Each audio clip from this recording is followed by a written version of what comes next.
आम्हाला ह्या वेळेला राजेंद्रनाथ देशमुखांना मत देऊन त्यांना निवडून आणायचं आहे. अपक्ष आमदारला निवडून यावं अशी अपेक्षा आहे. भाऊजी शाळा आहे ना, कोणाकोणाला वचनं अशी दिली ती आता काय माहित आम्हाला. म्हणजे किती एकंदर तुम्ही दाबा माणसं, शक्ती प्रदर्शन करा, पैशाचा वापर करा, जनता तुम्हाला सोडत नाही, जनतेचा उठाव आहे. त्यामुळे लक्षात घ्या की खानापूरकरांनी किंवा विटा तालुक्याने आता आमच्या मागे यावं. 93 सालापासून लोकांना पक्क माहिती आहे कोणी काय केलं. करणारा माणूस पाहिजे. सगळं उभा आहे, गाव उभा आहे. तालुका अस्मिता वगैरे काय राहिलं, मग गावातला उमेदवार आहे ना, गावातला उमेदवार त्याला माणसांनी सपोर्ट करावं. गावातली अस्मिता आहे ना. भाजपला पूर्ण म्हणजे विरोध आहे. का विरोध आहे तर पाडापाडीचं पक्षफोडीचं राजकारण त्यांनी फार केले. केली नाही म्हणजे आता ह्या दोघांच्या फाईट मध्ये गड्या टिकतच नाही तर करणार कसे उमेदवार. ना विकास नुसतं अस्मिता करून काय करायचं. विकास कामे झाले तर आपला तालुका आपला विधानसभा पुढे जाईल. 100% सुहास भैयाचं एक विजन आहे. ही महागाई दर आहे ती वाढतच राहणार आहे. योग्य नाहीच ती अजित पवारांना घेणं, मुख्यमंत्री करणं ही. सध्या आटपाडी तालुक्यात आता अण्णा हे आटपाडी स्थायिक असल्यामुळे थोडी जनता आटपाडी तालुक्यातली जनता थोडी एक आपल्याला माणूस म्हणून अण्णाला थोडंसं ते थोडंसं हे करते. कारण आटपाडीचा एक उमेदवार असल्यामुळे आटपाडीची मतं बऱ्यापैकी राहणार. तर मग आदरणीय शरदचंद्रजी पवार साहेबांवर प्रेम करणारा हा मतदारसंघ आहे. राजकीय व्यवस्थेमध्ये सर्वसामान्यांची पिळवणूक होते, त्यांच्यासाठी मी संघर्ष करतोय. विद्यापीठाच्या उपकेंद्रासाठी जनचळवळ उभी केली. खानापूर घाटमाथ्यावरच्या 30 गावामध्ये आम्ही विद्यार्थ्यांची चळवळ घेऊन बैठका गावनिहाय घेतल्या. राजेंद्रांचा आता सध्या वार आहे. खानापूर आटपाडी मतदारसंघात वैभवदादांना ताकदीनं निवडून द्यावं. आता तिरंग म्हणजे काय आता सुहास भैया असं महत्वाचं का एक नंबरच आहे थोडक्यात. कारण निवडणूक लागल्या सुहास बाबर हे 1001% निवडून येणार आहे. मला तर काय माहिती नाही 53 कोटीची ती काय आहे, मग काय करते नुसता नारळ फोडायचं जायचं. शरद पवारचा पक्ष आला पाहिजे त्यांची कळकळीची. खानापूर विधानसभेची निवडणूक लागली आहे. 3 उमेदवार रिंगणात आहेत, म्हणजे मुख्य 3 तिरंगी लढत आहे. या तिरंगी लढतीमध्ये काय होईल असं तुम्हाला वाटतं? तिरंगी लढतीत शिवसेनेचे सुहासभाई बाबर येतील असं म्हणजे अंदाज माझा एक असं वाटतोय मला. त्यांची काय काम आहेत असं की त्याच्यामुळे तुम्हाला असं वाटतं की ते निवडून येईल? कामं म्हणजे त्यांचे जे वडील आहेत ना अनिलभाऊ बाबर, त्यांची कामाची पद्धत पण बऱ्यापैकी म्हणजे चांगली होती. जास्त काय आपला त्यांचा संपर्क आला नाही, पण जे लोकांच्या मधून जे कळतंय ती पण म्हणजे चांगल्या पद्धतीनं काम करतायत अशी त्यांची एक ख्याती आहे तालुक्यात. आणि खरं सांगायचं झालं तर म्हणजे त्यांना निवडून देण्याचं कारण म्हणजे एकनाथ शिंदेचं गटात ते उभे आहेत ना, त्यामुळं. एकनाथ शिंदेच्या गटात उभं असल्यामुळे कसं काय? शेवटी कसं आहे, हिंदुत्वाच्या बाजूने एकनाथ शिंदे आहेत, त्यामुळं थोडंफार म्हणजे हिंदूंना पण थोडं धर्माबद्दल जरा अभिमान पाहिजेच. कसं आहे, दुसरे जे पार्टीवाले आहेत ना, जे शरद पवार असतील, उद्धव ठाकरे असतील, काँग्रेस असेल, हे सगळे म्हणजे मुस्लिम धर्मियांच्या बाजूनेच जास्त बोलतायत. आणि कसं आहे, आता बऱ्यापैकी धर्मावर राजकारण व्हायला लागलंय. म्हणजे मुस्लिम मत एक युवा म्हणून तुम्हाला धर्मावर राजकारण व्हायला लागले, मग हे धर्मावर राजकारण कोण करताय असं तुम्हाला वाटतं? धर्मावर राजकारण म्हणजे आता जे विरोधी पक्ष नेते आहेत, विरोधी पक्षाचे जे शरद पवार असतील, हे असतील सगळे, ते सगळे म्हणजे असं हिंदू धर्माविरुद्ध बोलतात. असं वेगवेगळे वक्तव्य धर्म, हिंदू धर्म असेल, मुस्लिम धर्म, ह्याच्या अगोदर 10-15 वर्षाच्या अगोदर जर आपण बघितलं तर कुठल्या राजकारणात धर्माचा मुद्दा येत नव्हता. आता कसं काय जास्त यायला लागला? आता म्हणजे कसं आहे, आता विरोधी पक्षांना आता कसं आहे, आता सगळ्यांना कळालंय की बाबा हे कशा पद्धतीनं राजकारण करते ती. पहिल्यांदा मराठ्यांच्या बाजूने बोलायचं, मराठ्यांची मतं ओळवायचं. आता मराठ्यांनी पण कळलंय की बाबांनो ही फक्त बोलते तीच, काम काय करत नाही ते. मराठा आरक्षणाचा मुद्दा जरांगे पाटील मराठा आरक्षणावर त्यांनी एवढं मोठं आंदोलन उभा केलं. आता तुम्ही मुद्दा काढलाय म्हणून बोलायचं, तर त्या जरांगे पाटलांचा आक्षेप जास्तीत जास्त भाजप आणि जे महायुती आहे त्याच्यावरच आहे. कसं आहे माहिती आहे का, जरांगे पाटील प्रत्येक वेळेस टप्प्याटप्प्यानं बदलतात. मग कसं आहे माहिती आहे का, ज्यांनी खऱ्या अर्थानं मराठा आरक्षण मिळूच नाही म्हणून जे कायदे कानून केलं, त्यांच्यावर तर जरांगे पाटील कधी बोलतच नाही. त्यांना फक्त भाजपच दिसते. त्यामुळं कसं आहे, जे काय योग्य आहे किंवा सत्य परिस्थिती आहे ती आत्मसात केली पाहिजे किंवा ती मान्य केली पाहिजे. ती मान्य करायला जरांगे पाटील काही तयार नसतात आणि वेगळं आपलं काहीतरी त्यांच्या हिशोबाने ती बोलत असतात. नाही पण तुम्ही जर जातीयवादी किंवा अशा पद्धतीने म्हटलं की हिंदू धर्माच्या विरोधात बोलतात किंवा जर भारतामध्ये बघितलं तर 85% हिंदू आहेत, 15% मुस्लिम आहेत. मग त्या 15% मुस्लिमाची भीती कशासाठी वाटायची गरज आहे? नाही, भीती वाटायचा काही संबंधच नाही ना आपल्याला. आता कसं आहे, भाजप सरकार असो किंवा शिंदे सरकार असो, त्यांची कामाची क्वालिटी पण चांगली आहे ना. नाही पण जातीयवादी जी वक्तव्य केली जातात, आता जर आपण बघितलं नितेश राणेंनी किंवा निलेश राणे यांनी जी वक्तव्य केली ही समाजामध्ये कितपत योग्य आहेत आताच्या काळात? कसं आहे, जे योग्य आहे तेच ते बोलतात. कारण कसं माहिती आहे का, आता तुम्ही बघताय हिंदूंच्या मुली पळवून नेल्या जातात आणि त्यांचं परत तुकडे केले जाते.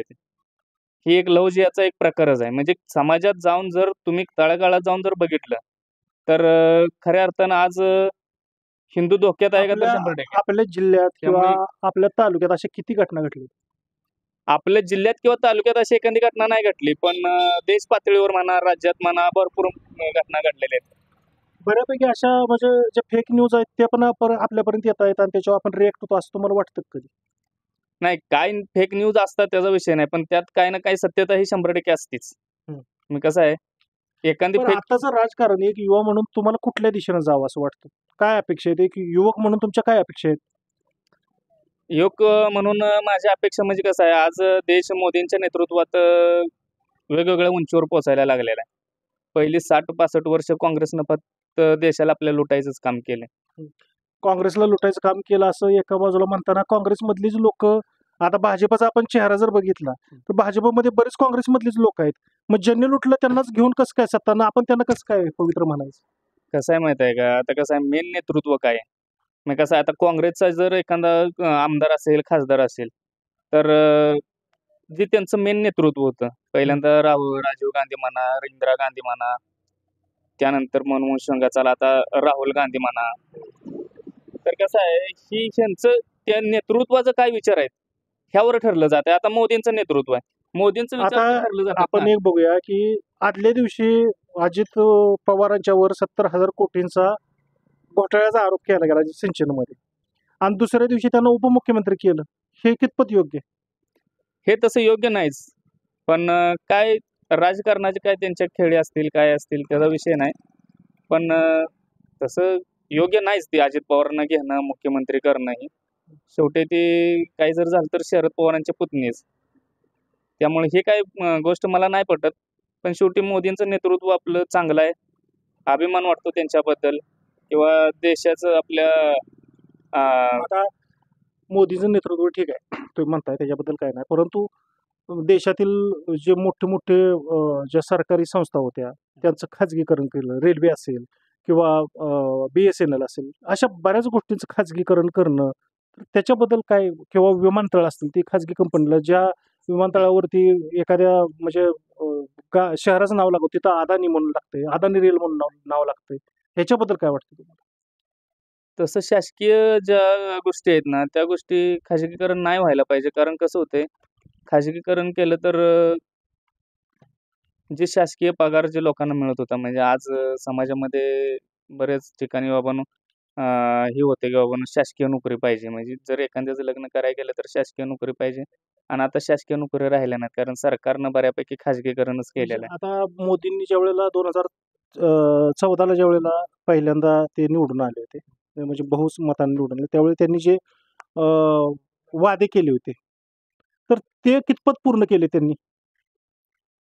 शेवटी त्यांनी वादे केले होते, कारण प्रत्येक जण एकटे मोदी वादे करत नाहीत, प्रत्येक जणांना वादे केले. त्यांनी सांगितलं होतं की 15 लाख मिळतील प्रत्येकाला. त्यांनी म्हणजे त्यांचं स्टेटमेंट आहे, तसं काय आपण काही बोलत नाही, त्यांचं तसं स्टेटमेंट. त्याचबरोबर दरवर्षी 2 कोटी लोकांना रोजगार देतील आणि हे बघूनच तुमच्या आमच्यासारख्या युवा वर्गानं त्यांना मतदान केलं होतं.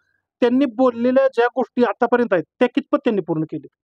कसं माहिती आहे का, आता जे आपण म्हणतो 15 लाख किंवा स्विस बँकेतला पैसा भारतात आणायचा जो विषय, आणि कसं आहे, ह्याला एक कायद्यानं असं एक बंधन घातलेलं आहे की बाबा प्रत्येक, म्हणजे आता समजा स्विस बँकेतला पैसा आणायचा आहे तर तिथं निवडून गेलेला प्रत्येक विरोधी खासदारांचं सुद्धा मत पाहिजे बाबा तो पैसा आला पाहिजे. मग त्यावेळेला ज्या वेळेला ते निवडून येणार त्यावेळेला त्यांनी असं काय वादा केला होता की मी ते पैसे घेऊन येईनच? त्यांना विश्वास असेल बाबांनो सगळे खासदार आपले बाबांनो 400 पार जातील, त्यावेळेस आपण ते आणू शकतो असं म्हणजे त्यांना वाटलं असेल म्हणून त्यांनी वादा केला असेल. पण या मतदारसंघात तुम्हाला सुहास बाबर हा, या मतदारसंघात सुहास बाबर निवडून येतील. तसे चांगले नेतृत्व आहेत. वैभव दादांना काय आपला विरोध नाही, पण खऱ्या अर्थानं कसं आहे, जी पक्षाचं मूळ आहे ह्या मुळाला किंवा त्या मुळाचा इतिहास पण तपासून बघायला लागतोय. त्यामुळं कसं आहे, विरोध कोणालाच नाही. आता मनसेनं पण एक सीट दिल्या, राजेश जाधव आमच्या गावचेच आहेत, चांगले आहेत होतकरू, मी त्यांची कामं आम्ही जवळनं बघितलेली. चांगला माणूस आहे, तरुण आहे. काय आता तालुका जे विचार करेल, मतदारसंघ विचार करेल ते निवडून येतील. पण माझं तर मत असं वाटतंय सुहास बाबर या मतदारसंघातनं निवडून येतील. निवडणूक लागली आहे. हो लागले की. काय वाटतं तुम्हाला? 3 उमेदवार आहेत या ठिकाणी. एक तर शिवसेनेकडनं सुहासभाई बाबर आहेत, दुसरं वैभवदादा पाटील आहेत, ते राष्ट्रवादी शरदचंद्र पवार गटाकडून, आणि तिसरे अपक्ष उमेदवार आहेत. आमच्या तालुक्याला आम्हाला कधी प्रतिनिधित्व दिलेलं नाही. 1995 ला मिळालं होतं ना. अपक्ष मिळालं होतं, त्या पक्षाला कुठलेही दिलेलं नाही. बरं, मग अपक्ष झालेलं आम्हाला कायम अपक्ष किंवा असं लढायचं किती दिवस आम्ही लढणार? नाही, पण आम्हाला तुम्ही प्रतिनिधित्व कुठल्याही पक्षाने दिलेलं नाही. त्याच्यामुळं म्हणजे इंग्रजी वेळा 72 ला होते, त्यानंतर पक्षानं आम्हाला नुसतं राबवून घेतलेलं आहे. आणि म्हणून आम्हाला यावेळेला काय करायचं आहे, अपक्ष राजेंद्रनाथ देशमुख यांना निवडून द्यायचं आहे. नाही म्हणजे इथलं प्रतिनिधित्व मिळालं नाही, त्यामुळं या भागाचा विकास झाला नाही का? काय कुठलाही विकास झालेला नाही. हा एक कारखाना बंद पडलेला आहे, त्याला कोण चालू करायचं व्यवस्था केलेली नाही. उद्योगधंदा नाही काय, आणि त्याचबरोबर एखादे MIDC वगैरे काही प्रकल्प नाही, लोकांच्या हाताला काम नाही. आणि म्हणून आम्हाला ह्या वेळेला राजेंद्रनाथ देशमुखांना मत देऊन त्याला निवडून आणायचं आहे. टेंबूचं पाणी इथं आपल्या भागामध्ये आलंय. हा, टेंबूचं पाणी आलंय, पण ऊस पिकवला तर त्याला कारखाना बंद पडलेला आहे. कर्नाटकमध्ये न्यावं लागतं किंवा कृष्णेला किंवा त्या वर ठिकाणी 8-8 दिवस 15-15 दिवस ऊस इथं पडून राहतोय. आणि त्यासाठी आम्हाला आमचा कारखाना चालू करायचा आहे, आम्हाला MIDC करायची आहे, आणि त्यासाठी आम्हाला प्रतिनिधित्व पाहिजे. आणि म्हणून आम्ही सर्वजण राजेंद्रनाथ देशमुखांना पाठिंबा दिलेला आहे. काय वाटतं तुम्हाला तालुक्यामध्ये काय घडलं? तालुक्यामध्ये या मतदारसंघात राजेंद्रांना 100% निवडून येणार असं मला वाटतं. पण आता तालुक्याची अस्मिता जर तुम्ही म्हणून लढायला लागला, की आमचा आटपाडी तालुक्याचा उमेदवार आला पाहिजे, तर या बाबतीत जर खानापूर तालुका एक झाला तर मग कसा निभावला लागेल? नाही, आम्ही अस्मिता म्हणजे ही जनतेचा उठाव आहे, अन्नाचा उठाव नाही. हे आहे जनतेचा उठाव. जनतेनं सगळं ठरवले की सारखं हे भाव ते भाव आणि आपल्याला काहीच नाही. मग अगदी वडिलांच्या बाऱ्या झाल्या, आजोबांची झाली, आता नातवाची बारी आल्या. मग आमच्या अण्णाचा वय विचार काय केला पाहिजे का नाही. सुहास भैयाकडे स्वतः मी होतो, विनंती करायला आम्ही गेलतो तिथं. त्यानं म्हणलं, भैया भाऊनी वचन दिलंय राजेंद्रांना, पुढच्या वेळा अण्णा तुम्हाला देतो तिकीट, मी थांबतो. नाही, तसं पडळकर गटाकडून पण सांगण्यात येते की त्यांना ज्या वेळेला पाठिंबा मागायला गेले त्यावेळेस त्यांना सुद्धा वचन दिलं. मग आता भाऊजी ती शाळा आहे ना, कुणाला वचनं अशी दिली ती आता काय माहित आम्हाला. मग आता त्याच्यावर जर त्यांनी विचार करायला पाहिजे होता. आम्ही काय म्हणतो, त्यांना विनंती हात जोडून आम्ही 1-2 तास त्यांच्याकडे बसलो होतो, त्यांच्या कार्यालयात विट्यात, दोघाकडे पण. मग त्यांना काय म्हणतो, एवढ्या वेळेस फक्त आमच्या अण्णांची इच्छा झाली आम्हाला द्या. आणि असं काही नाही की बाबा तालुक्याची अस्मिता ही माणसं पब्लिक शब्द वापरते हो, पण ह्या मतदारसंघात जर चांगलं काम करायचं असेल आणि सुजान राज्य जर घडवायचं असेल तर राजेंद्रांनाच घडवू शकतो. कारण बाकीचं जे भानगडी जे होते त्या का नाही, अण्णा आमदार झाल्यानंतर भानगडी अजिबात कुठल्या होणार नाही. अण्णा हा देव माणूस आहे. बाकीच्या भानगडी म्हणजे इथलं ह्याला गाडा त्याला गाडा, टक्केवारी अमकं तमकं ही जी भानगडी चालते त्या का नाही, हे सगळ्या बंद होणार. अण्णा हा सज्जन माणूस आहे. तो आमच्या अण्णांचं कधीही एक शब्द कुणाला वाकडं बोललेलं नाही, बोलत नाहीत, वाईट काही करत पण नाहीत. अशी ही व्यक्तिमत्व आहे. आणि आम्हाला माहित आहे की आम्ही जरी आता म्हणलं आमची अस्मिता आहे, खानापूर तालुक्यातली माणसं सुद्धा आम्हाला 100% आमच्या अण्णाला मत देणार आहे. आम्हाला आत्मविश्वास आहे. कारण काही ठिकाणी फिरलोय आम्ही, त्या ठिकाणी त्यांनी सांगितलंय, अण्णाने आमच्या तालुक्यावर सुद्धा भयंकर उपकार केलेत आमदार असताना, बरीच कामं केली ती. पण आमच्या अण्णांचं तुमच्यातल्यांचं नाव जर कोणी घेतलं का तिथं जरा भानगडच होते काहीतरी. नाही, आता असं झालं की बघा, अर्ज भरल्यानंतर अशोक गायकवाड हा. हे अण्णांची येऊन भेट घेऊन त्याच्यावर बोलून बसून गेले आणि परवाच त्यांनी सुहास भैया बाबर यांच्या गटामध्ये प्रवेश केला. तीच भानगड म्हणतोय आम्ही हो. यालाच भानगड म्हणायचं. बरं, आता आपण राज्यात जर बघायला गेलं तर महाविकास आघाडी महायुती हा. ह्याच्यामध्ये कुठल्या सरकारचं तुम्हाला काम चांगलं वाटतं? आम्हाला सरकारचं काम आता बीजेपीनं कामं केले ते काय नारळ फोडलं असलेलं कामं केली असलेली, पण आम्हाला शरद पवारच यावं असं वाटतंय. शरद पवार यावं वाटतंय आणि तुम्ही इथं पाठिंबा अपक्षाला येत नाही आता ह्याचा मुद्दा लक्षात घ्या. पवार साहेबांना तिकीट हे अण्णालाच द्यायचं होतं. हम्म. काय 100% द्यायचं हा. होतं. पण आता कसं आहे, आम्ही कोणाचं नाव घेऊ शकत नाही बरं. आणि ते आमच्या अण्णाला डावललं गेलं. पण ही ह्यालाच आमचं प्राधान्य आहे की तोच पक्ष निवडून आला पाहिजे महाराष्ट्रात सुद्धा. मग आता लाडकी बहीण योजना ही आणल्या महायुतीनं ही काय अहो, लाडक्या बहिणीचं काय घेऊन बसलाय इकडे. महागाई किती वाढवली, बायका नटले त्या. पहिलं एक 15 दिवस त्याला आनंद झाला बरं का, आम्ही बी ऐकतोय, आनंद झाला तेच नाही. पण पुन्हा ज्यावेळेला महागाई वाढली हे त्यांच्या लक्षात यायला लागलं तर त्यावेळेस ती म्हणायला लागली 1,500 घेऊन का उपयोगाचा आहे, अशी भूमिका त्यांच्या मनात निर्माण झाली. आणि एक गोष्ट लक्षात घेण्यासारखी आहे की तुम्ही असे भूलथापा कशाला देताय, काय तर आम्हीच तोंडाला कशा बाई धावताय. अहो, तुमच्या पायाखालची वाळू सरक बी निघले का काय, नेमकं काय कळना झाले. तुम्ही असं करायचं नाही हो. सत्तेचा किती गैरवापर करताय तुम्ही. ईडी लावली, माणसं दाबायची. म्हणजे ह्या सगळ्या गोष्टींचा पक्ष फोडणं असू द्या, ईडी लावणं, घराघरात भांडणं लावताय तुम्ही. ह्याचा म्हणजे पडसाद किंवा ह्याचा परिणाम 100% आहेतच. तुम्हाला आता खासदारकीच्या वेळेला थोडं दिसलंय, आता पुरंच दिसतंय की नाही बघा तुम्ही. हा, म्हणजे किती तुम्ही दाबा माणसं, शक्ती प्रदर्शन करा, पैशाचा वापर करा, जनता तुम्हाला सोडत नाही. जनतेचा उठाव आहे आणि या खानापूर आटपाडीत तर 100% जनतेचा उठाव आहे. अण्णाच निवडून येणार. उभं राहील. खानापूर विधानसभेत जे आता मतदान होणार, 3 उमेदवार उभे आहेत, म्हणजे उमेदवार भरपूर आहेत पण रेसमध्ये 3 आहेत. ह्याच्यामध्ये कोण निवडून येईल तुम्हाला काय वाटतं? वैभव पाटील. वैभव पाटील निवडून येईल असं का वाटतं तुम्हाला? वैभव पाटील भाऊंचे मागच्या 10 वर्षात टर्ममध्ये कामं चांगले आहेत. शेवटच्या टप्प्यापर्यंत त्यांनी लक्ष देऊन कामं केले. पण या टेंबू योजना आता जनरल आपण बघतोय तर अनिल भाऊ जनक आहे किंवा त्यांनी इथं काम केलं असं सांगितलं जातं. टेंबू योजनेचं सर्वांचं श्रेय आहे. नागराजांना नायकुडीपासून ते राजेंद्रांनांचं आहे, सदाभाऊंचं आहे, म्हणजे सगळ्यांचंच आहे. भारत पाटणकर आहेत, तर सगळ्यांचं श्रेय आहे. त्यात काही एकट्याच नाही श्रेय. त्याच्या व्यतिरिक्त म्हणजे आता जर आपण बघितलं तर राज्य सरकार महायुतीचं आणि महाविकास आघाडीचं या दोन्हीमध्ये कुठलं सरकार तुम्हाला चांगलं वाटतं? महाविकास आघाडी. आता महायुतीनं तर चांगली ती लाडकी बहीण योजना आणल्या, शेतकऱ्यांना सन्मान निधी वगैरे दिला जातो. निवडून येण्यासाठी त्यांनी जे प्रयत्न चालू आहे त्यांचा, त्या पद्धतीने ते करणार. त्यांना निवडून येईल असं वाटत नाही, त्यामुळे त्यांचे ते केले. त्यांनी आपलं प्रलोभन दाखवले जनतेला. आता तुम्ही म्हणता वैभव पाटील हे उमेदवार निवडून येतील, परंतु महाविकास आघाडीकडे ज्यांनी तिकीट मागितलं होतं वैभवदादाच्या बरोबर राजेंद्रनाथ देशमुख यांनी बंडखोरी केली. त्या बंडखोरीचा वैभवदादा पाटील यांच्या म्हणजे मताधिक्यावर काय परिणाम होईल असं तुम्हाला वाटतं? थोडाफार होईल, मजा न होणार. कारण आटपाडीचा एक उमेदवार असल्यामुळं आटपाडीची मतं बऱ्यापैकी राजेंद्रांना जातील.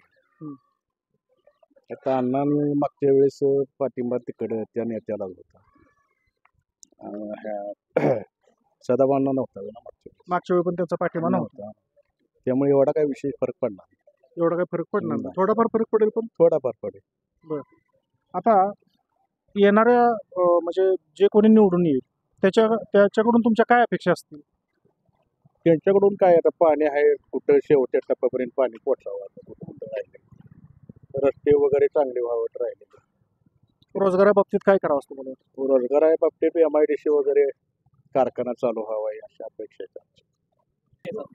खानापूर विधानसभेची निवडणूक लागली आहे, 3 उमेदवार मैदानात, तिरंगी लढत आहे. काय होईल असं मला वाटतं?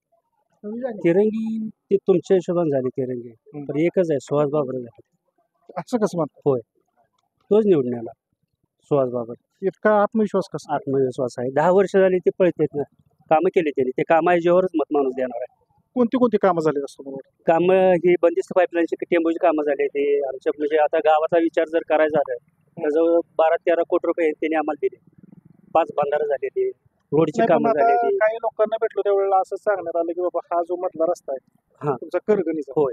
त्या रस्त्यानं अजिबात जाता येत नाही किंवा जाता येत नाही. अवस्था रस्ता- एकदम खराब आहे. तानाजी पाटलांनी तो पूर्ण रस्ता करून दिला काय राजपथ कंपनीने रोड बाद केला तो काय आता ते काय त्यांची चूक आहे काय ओव्हरलोड वाहनं गेली त्याच्यामुळे तो रस्ता बाद झाला आणि आता धरलेला आहे ते आता काम चालू आहे त्याचं बरं. 1-2 महिन्यात ते काम पूर्ण होईल. म्हणजे टेंबूचं काम एक त्यांच्याकडून झालं हो. रस्त्याचे वगैरे काम रस्त्याची सगळीच कामं होते हो ही फक्त म्हणजे इलेक्शन आलं हे उठून बसते परत कधी येत नाही तिकडे. आता विरोधक तालुक्याच्या अस्मितेवर राजेंद्रांना देशमुख उभा आहे. तालुक्याची अस्मिता तसं म्हणता येणार नाही तालुका अस्मिता वगैरे काय राहिलं मग गावातला उमेदवार आहे ना गावातला उमेदवार त्याला वही माणसाने सपोर्ट करावं मग गावातली बी अस्मिता आहे ना तसं अस्मिता वगैरे काय राहत नाही काय कामाच्या जेव्हावर सगळं मतदान होत असतंय. पण विरोधकाकडून त्यांच्या संस्थेविषयी वगैरे आरोप केला जातो. कोणाच्या संस्थेचे बाबर यांच्या संस्थांच्या विषयी यशवंत साखर कारखाना असेल सुतगिरणी असेल किंवा त्यांच्याकडून एखादी मोठी संस्था उभी केली गेली नाही रोजगारांची म्हणजे उपलब्धता केली गेली नाही अशा नाही त्यांनी तिकडे लक्षच दिलं नाही ना माणसाचे कामच करत गेले ना ते विकास बाकी स्वतःचा विकास झाला म्हणजे विकास होत नाही ना मतदारसंघाचा. आटपाडी तालुक्याचे MIDC असेल त्या संदर्भात पण काही प्रयत्न केले गेले नाही. केले ते की उदय सामंतनं तिथं सभे विटाय सभेचं त्यांनी डिक्लेअर केलं की बाबा आटपाडी तालुक्याला म्हणजे MIDC द्यायचे आहे त्याचं आता काम हे होईल म्हणजे कधी डिक्लेअर केलं त्याला तरी एक 5-6 महिने झाले की उदय सामंतची सभा होती तिथं त्यावेळेस त्यांनी सांगितलं की आटपाडी तालुक्याला MIDC द्यायचे आहे म्हणून. आता अनिल भाऊंची 10 वर्षाच्या कारकिर्दीत ती MIDC केली गेली ना आता त्याचं हे केलं गेलं का आता हे 7-8 महिने झाले त्याचे डिक्लेअर करून त्यांनी डिक्लेअर हा म्हणजे एकंदरीत तुम्हाला वाटतं की तालुक्यामध्ये सुहास बाबर यांना मताधिक्य चांगले भेटले. होय होय. काही इलेक्शन लागले काय वाटते तुम्हाला? इथं अपक्ष आमदारला निवडून यावं अशी अपेक्षा आहे आम्हाला. कधीच 30-40 वर्ष झालं आम्ही त्यांना पाठिंबा देतो. एकदा सदाभाऊला दिला एकदा हनुमंतरावला दिला अनिल भाऊला दिला असं आत्तापर्यंत 30 वर्ष आम्ही ह्यांचंच गाणं ऐकतोय. काय आम्ही त्यांना विनंती केली की बाबा तुम्ही आता 30 वर्ष 40 वर्ष तुम्ही विट्याकडे घेतले आम्हाला एकदा पाठिंबा द्या. दोघांनाही विचारलं तर दोघांच्या ह्याच्यात आले की आमचा गट संपतोय. मग आमचा गट संपत नाही का 40 वर्षातला? नाही पण एकंदरीत आपण बघितलं की तिकीट मागायला शरदचंद्र पवार गटाकडं दोन्ही उमेदवार गेले होते. त्यावेळी असं सांगण्यात आलं की दोघांपैकी एक कोणाला पण तिकीट द्या असं मान्य झालं होतं. मग आता असं नाही नाही नाही नाही असं मान्यच झालेलं नाही. असं मान्यच झालेलं नाही. अण्णालाच तिकीट देतो असं झालं पण ती चक्रवर्त फिरत असते ती वरच्यावर काय. त्यामुळे पवार साहेबांचा आमच्यावर रोषच नाही. ही जिल्ह्यातच आमचा रोष आहे. आमचं तिकीट जिल्ह्यातच हाणून पाडलेलं आहे तालुक्यात. बरं आता 1995 ला अण्णा आमदार झाले मग त्या काळामध्ये तुमच्या तालुक्याला अपेक्षित काय काम झालं होतं? अपेक्षित टेंबूचा 5 आमदार जिल्ह्यात निवडून आला अपक्ष. दुष्काळी संपतराव देशमुखनं पाण्याची फाईल तयार केली टेंबूची. नागनाथ अण्णानं सगळा तालुका उचलून धरला काय. आणि ह्या अपक्ष आमदारानं पहिली पाणी परिषद आटपाडला घेतली. कर्ज रोख घेतलं ही राजेंद्र अण्णाच्या काळातच झालेला आहे. बरं अण्णा आमदार झाले त्याच्यानंतर परत मग त्यांनी पाठिंबा का दिला दुसऱ्यांदा का उभं राहणार? दुसऱ्यांदा ती कामचं पहिरे ठरलेलं होतं काय. शब्द शब्द पाळला पहिरा ठरला होता. एक वेळ आम्हाला द्या तुम्हाला द्या. आम्ही अपक्ष ज्यावेळी राहिलो त्यावेळी हनुमंतरावांनी स्वतः आम्हाला सहकार्य केलं. हनुमंतराव पाटलांनी सहकार्य केलं म्हणून त्यांना आम्ही पहिरा फेडला दुसऱ्यांदा. पुन्हा तो पहिरा पाळला गेला. आता तुम्हाला काय अपेक्षा आहेत येणार म्हणजे ह्या निवडणुकीत जो निवडून येईल आमदार त्याच्याकडून काय अपेक्षा आहे? त्याच्याकडनं आम्ही आमचा कारखाना चालू करायचा आहे. MIDC काढायची आहे. लोकांना काम मिळालं पाहिजे. विद्यमान आमदारांच्याकडून या बाबतीत काय असं काम झालेलं नाही? नाही विद्यमान आमदार जे असतील 3 वर्ष झालं आम्ही बघतोय. 30 बोर्ड आहे. 3 वर्ष 2 कोटीचं केलं 4 कोटीचं केलं 6 कोटीचं केलं. एवढ्या मोठ्या रकमा दिसतात त्याचं. ह्या रकमा नुसतं नारळ फोडूनच केले त्या. नुसतं नारळ फोडल्या. आता 6 महिने झालं करगण शटपट रस्ता एक वाहन तिथं उभा आहे JCB, एक ट्रॅक्टर उभा आहे. 6 महिने झालं बरोबर आज काय. आणि प्रत्येक रस्त्याचं नारळ आता 8 दिवसापूर्वी फुटले तर आम्ही करतोय. ही 10 नारळ फुटलं असतील आतापर्यंत एकामेकाचं त्यांचंच. ही काय अण्णाकडे सत्ता नव्हती, अण्णा नारळ फोडायचं काही कामच येत नाही. विद्यमान आमदाराचंच काम आहे नारळ फोडायचं.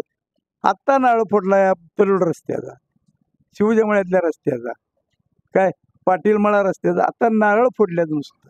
आम्ही फक्त तालुक्याच्या अस्मितेसाठी सर्व कार्यकर्ते तयार आहेत. तिथं पक्ष गट तट ही भानगड राहणार नाही. नेता कुठं जरी गेला तर कार्यकर्ते मतदार ही तालुक्याच्या ह्याच्यासाठी तालुक्याचाच विचार करायला जाणार.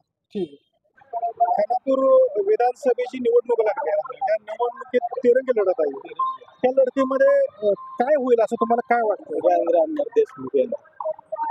का असं का वाटतंय तुम्हाला? कारण इथं तालुका एक झालाय, तिथं वर डिवायडेशन वर 2 गट असल्यामुळे त्यांच्यामध्ये विभागणी झाली आणि तालुका इथंही एक आहे. मग इथं ते 2 जे आहेत इतर उमेदवार म्हणजे सुहासभाई बाबर आणि वैभवदादा पाटील, या दोघांना इथं काही मतं मिळणार नाहीत का? इथं काही विभाजन होणार नाही? त्यासनं जरी इथं थोडी मतं मिळली तर यांना बी थोडी तिथं वर मिळणारच आहेत ना. त्यामुळे ह्यांचा एक गट्टा मतदान त्यांना होणारच आहे. आणि जो कोण 90,000च्या आसपास येईल तो निवडूनच येणार आहे. आता इतके वर्ष झालं राजदारांनी उमेदवारी केलेली नाही. मग आता अचानक उमेदवारी केली, मग लोक त्यांच्या पाठीमागे उभे राहणार का? लोकांनीच करायला लावलेले आहे. त्यांनी केलेली नाही, लोकांना त्यांनी करायला लावलेले आहे. मग त्यांना जर उमेदवारी करायची होती, शरदचंद्र पवार गटामध्ये त्यांनी प्रवेश केला आणि त्याच्यानंतर त्या गटाला उमेदवारी मिळाल्यानंतर बंडखोरी केली, असं का केलं? नाही, त्यांना पक्षाचं तिकीट मागितलं, त्यांनी नाही केलेलं म्हणून थांबली होती. पण लोक म्हणजे नाही थांबायचं, आपलं दाखवा अस्मिता. 25-30 वर्ष झालं त्यांनी त्यासनीच पाठिंबा देत आहे, तरी त्यांना वाटत नाही. त्यांच्या आज्यापासून हनुमंतराव देशमुख पाटलापासून त्यासनी पाठिंबा आहे. अगोदरच्या जे आमदार होते 10 वर्षात काही कामं झाली नाहीत का भागामध्ये? तुमची नाराजी काय? मला एक सांगा, कामं म्हणजे काय? कुठं रस्ता करणं, समाज मंदिर बांधणं म्हणजे काय? ती कामं नव्हती. एखादी MIDC आणली, एखादा कारखाना म्हणजे लोकांच्या तरुणाला लागणारं काम मिळलंय, असं काय झालंय का? म्हणजे असं एखादी MIDC आणली, एखादा ही केला म्हणजे कारखाना काढला, लोक तरुण गुंतलेत, असं काय नाही. 35 वर्ष जे पहिलं काम ज्यावेळेस हे अपक्ष होतं त्यावेळेस एक 50% का 40% काम झालेलं टेंबूचं, राहिलेल्याला 35 वर्ष जर लागत असतील तर ते या तालुक्यावर म्हणजे तालुक्याला न्याय देतात असं तुम्हाला म्हणजे कोणाला वाटेल का? आपण राज्यात जर बघायचं म्हटलं, महाविकास आघाडी महायुती, तुम्हाला कुठलं सरकार चांगलं वाटतं? नाही, महाविकास आघाडी येणार सरकार. महाविकास आघाडी. आता महायुतीनं लाडकी बहीण योजना आणली, त्याच्यानंतर शेतकरी सन्मान निधी. नाही, ही कवा आणली? इलेक्शनच्या आधीची आणली. यांनी जर मागे जर सत्तेत आणली असते तर लोकांना वाटलं असतं की खरं आहे, ही म्हणजे लोकांचा विचार करते. मला वाटतं जूनच्या अधिवेशनातच आणलेली आहे. म्हणजे तुम्ही इलेक्शन पुढे आल्यावर आले म्हणजे कळतंय की काय करायचं. असं जे पैसे द्यायचे ते असं द्यायचं, एवढाच फरक केला त्यांनी. म्हणजे राज्यात महाविकास आघाडीचं सरकार येईल असं तुम्हाला वाटतं, पण तुम्ही इथं महाविकास आघाडीला सपोर्ट करणार? नाही, आम्ही आमचा आमदार निवडणार. आम्ही महाविकास आघाडीला दिलं का हे अपक्ष आमदार आहे आमचा, ते त्यांचा प्रश्न आहे. त्यांचं जे पुन्हा ही प्रश्न कुठलं सरकार सोडवतील त्यांच्या बाजून ते जातील, त्यामुळे ते त्यांचा प्रश्न आहे. मी त्यांचं हे घेतलं स्थानिक प्रश्न जे सोडवून जे पार्टी देतील त्याला बाजून जातील. म्हणजे एकंदरीत राजरांना जर निवडून आले तर तुमचे ह्या सर्व प्रश्न सुटतील? निश्चित सुटणार. खानापूर विधानसभा मतदारसंघात जी निवडणूक लागली, या निवडणुकीमध्ये राजेंद्र देशमुख आटपाडी तालुक्यातून आहेत, ते माजी आमदार आहेत. त्याचबरोबर सुहास बाबर जे शिंदे शिवसेना गटाकडून आहेत, आणि तिसरे उमेदवार वैभवदादा पाटील जे राष्ट्रवादी शरदचंद्र पवार गटाकडून. तुम्हाला काय वाटतं या मतदारसंघामध्ये काय? या मतदारसंघामध्ये वैभवदादा पाटील निवडून येतील ही मला खात्री आहे. कशामुळे वैभवदादा पाटील? कारण वैभवदादांचं काम आहे. विटा नगरपालिकेत त्यांचं तुम्ही आता बघितलं असेल, भारतात 1 नंबरला त्यांना पुरस्कार मिळाला. आणि आता ते सध्या आता मी विटा अर्बन बँकेत काम करतोय. आता गेले मला वाटतं मी 13 वर्ष झालं पिग्मी एजंट म्हणून मी काम करत होतो, आणि आता 2 वर्ष झालं मी बँकेत कामाला. त्यांच्या कामाची पद्धत आम्हाला हे सगळं माहिती आहे त्यांचं. आता सध्या ते चेअरमन आहेत बँकेत आमच्या, त्यांना संस्था कारखाना हे कसं चालवायचं सगळं माहिती आहे, मी व्यवस्थित चालवते. आता काल परवा मागच्या भाषणात सुहासभाई यांनी टीका केली की वैभवदादांच्या संस्थेत 20,000वर सही घेतली जाते, 3,000 पगार दिला जातो. आज गेली मला वाटते 15 वर्ष झाले मी बँकेत काम करतो. म्हणजे वयाच्या 15व्या वर्षापासून मी पिगमी गोळा करतो. आता माझं वय सध्या 28 वय. 2 वर्ष झाले मी बँकेत काम करतोय. अजिबात आम्हाला पगार ही महिन्याला आम्हाला मिळतो पगार. आणि ती म्हणते की पगार देत नाही, ती 2 आणि 3,000 पगार देते, असं काही नाही. आणि त्यांचं काम अतिशय उत्तम आहे. त्यासाठी आम्ही वैभवदादाला कायम आम्ही त्यांच्या संघ. आता कर्मचारी म्हणून तुम्ही संघ आहे तुम्ही म्हणताय, परंतु इतर लोकांमध्ये काय भावना? इतर लोकांमध्ये पण वैभवदादाच. आता इथं कसं आहे, इथं माणसं म्हणते अनिल भाऊनी काम केलं, ती टेंबोवरच बोलते, दुसरं काही बोलत नाही. आता मला वाटतं करगणी रस्त्याचं काम गेले 6 महिने झालं रखडले. नुसतं त्यांनी काय केलं, नुसतं खडी टाकल्या, त्याच्या व्यतिरिक्त अजून काम झालं नाही. आता विधानसभा आली तरी अजून काम चालू नाही, काय नाही, हाय असं जाय रस्ता नाही. या गावामध्ये आता असं ऐकलं आम्ही की 53 कोटीची काहीतरी काम या गावामध्ये झाले. 53 कोटीची काय काय कामं झाली? मला तर काय माहिती नाही 53 कोटीची. ती कायमच काय करते, नुसता नारळ फोडायचं आणि जायचं. नुसतं काय करायचं, कुणाचं काय झालं इथं बाबा मध्ये एक जणानं व्हिडिओ टाकला, रस्त्याचा व्हिडिओ केला त्याने, का लगेच दुसऱ्या दिवशी त्यांची टीमच आली, नारळ फोडला आणि लगेच गेली. मी असं त्यांचं काम आहे, त्यांचं काही काम नाही. म्हणजे एकंदरीत तुमच्या अपेक्षा काय आहेत? वैभवदादा पाटील जर निवडून आले तर त्याच्याकडून तुमच्या अपेक्षा काय असतील मतदारसंघासाठी? मतदारसंघासाठी ते आम्हाला त्यांच्यावर विश्वास आहे, त्यामुळे ते काम भरपूर करतील, आम्हाला ही अपेक्षा आहे त्यांच्याकडून. कुठली कुठली कामं व्हावीत अशी अपेक्षा तुमची? रस्ते व्हावेत, पुन्हा राहिलेली काम जी आता अपुरी आहेत ती पूर्ण व्हावेत. एखादी संस्था, एखादी MIDC किंवा काय ते उद्योगधंदे ते यावे, हीच आमची अपेक्षा. रोजगारांचे हे व्हावे. बरोबर. विधानसभेची निवडणूक लागली आहे, तिरंगी लढत आहे. एक तालुक्यातील उमेदवार राजेंद्र देशमुख आणि दुसरे 2 उमेदवार, एक सुहासभाई बाबर आणि दुसरे वैभवदादा पाटील. याच्यामध्ये तुम्हाला काय वाटतं? कसं आहे की त्या दोघांना बी 2-2 वेळा म्हणजे 10-10 वर्ष आमच्या तालुक्याने त्यांना आमदार बनवलेलं, अनिल भाऊला बी आणि सदाभाऊला बी. परंतु कसं आमच्या तालुक्याचा किंवा आमच्या गावाचा त्यांनी काही विकास केलेला नाही. आता जवळजवळ 10,000 लोकसंख्या आहे, माणसाचा दवाखाना नाही. दुसरी गोष्ट, हा करगणी शेटपळ रस्ता होता, 20 वर्षात ते करू शकले नाही. आणि आमचे राजेंद्रांना त्यांना तालुक्याला संपूर्ण पाठिंबा देऊन त्यांना 2 वेळा निवडून आणलेलं आहे. आणि आमचा जो नेता आहे राजेंद्रांना हे एक साधी व्यक्ती आहे. आणि आम्हाला असं वाटतंय की आमच्या तालुक्यातला नेता निवडून यावा. अनिल भाऊनं सुद्धा चिकार कष्ट केलेलं आहे, परंतु कसं आहे की आता निदान दुसऱ्याला चान्स एकदा द्यावा अशी माझी इच्छा. लोकांची अशी इच्छा आहे की चान्स दिला पाहिजे. पण 1995 नंतर मग 4 निवडणुका झाल्या.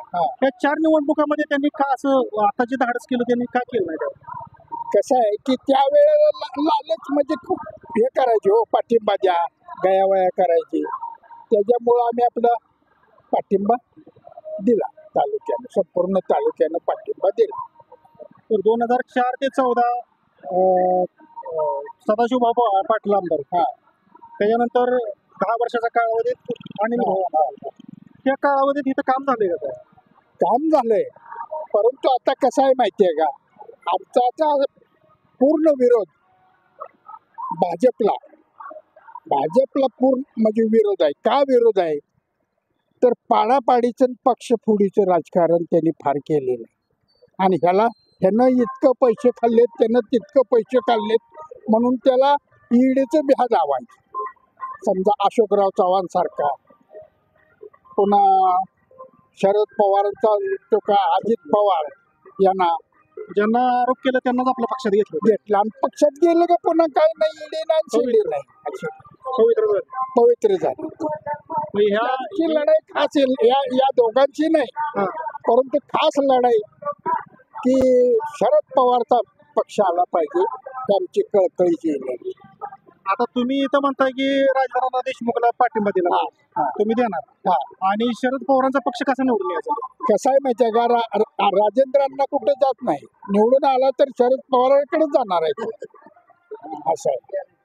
जसं माझं विशाल दादा पाटील आलं निवडून दादा, तसं ते पुन्हा राहुल गांधी काँग्रेसकडे गेलेच. वसंतदादाचं नातं असल्यामुळे ते काँग्रेसकडे पहिल्याच निवडून आल्या गेला.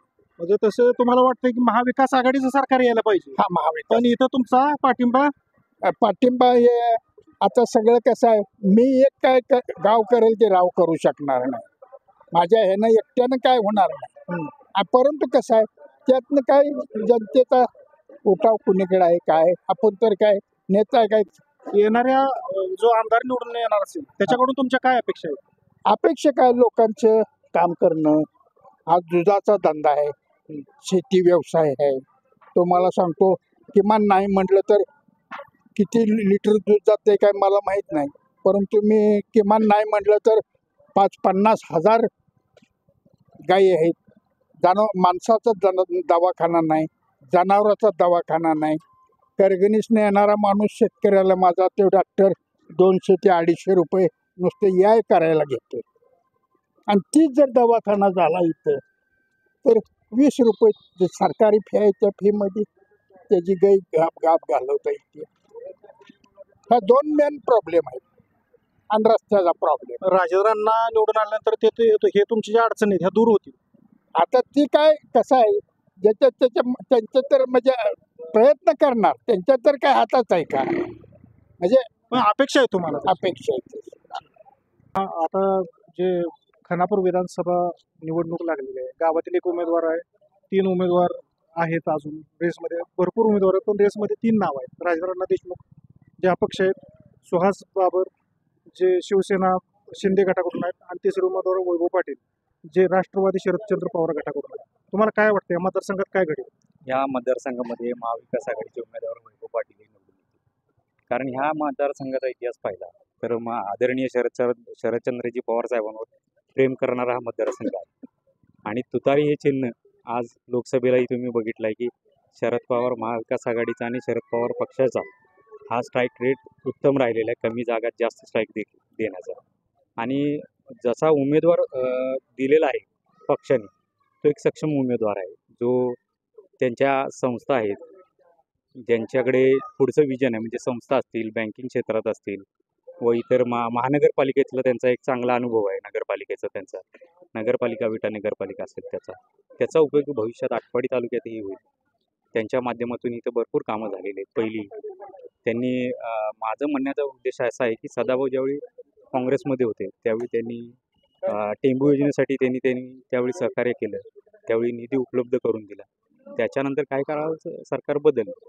जे आता मिंदे गटात आहेत ते टेंबू सोडलं तर इतर कोणत्याही विजनवर बोलत नाही. आणि आता जो पक्षाने उमेदवार आमच्या दिलेला आहे महाविकास आघाडी, तो सर्व पक्षीय सक्षम उमेदवार आहे. सर्व बाजूनी विकासाचं धोरण आहे त्याच्याकडे. MIDC असेल, शिक्षण क्षेत्र असेल, बँकिंग क्षेत्र असेल, या सर्व क्षेत्रातून तो एक योग्य उमेदवार असं आम्हाला वाटतं. आणि तुतारी ह्या शब्दावर म्हणजे ह्या चिन्हावरतीच मतदान होणार आहे. कारण ह्या मतदारसंघामध्ये शरद पवार साहेबांना मानणारा सर्वात जास्त लोकवर्ग आहे. आणि त्यामुळे आम्हाला असं वाटतं की महाविकास आघाडीचा उमेदवार या ठिकाणी निवडून.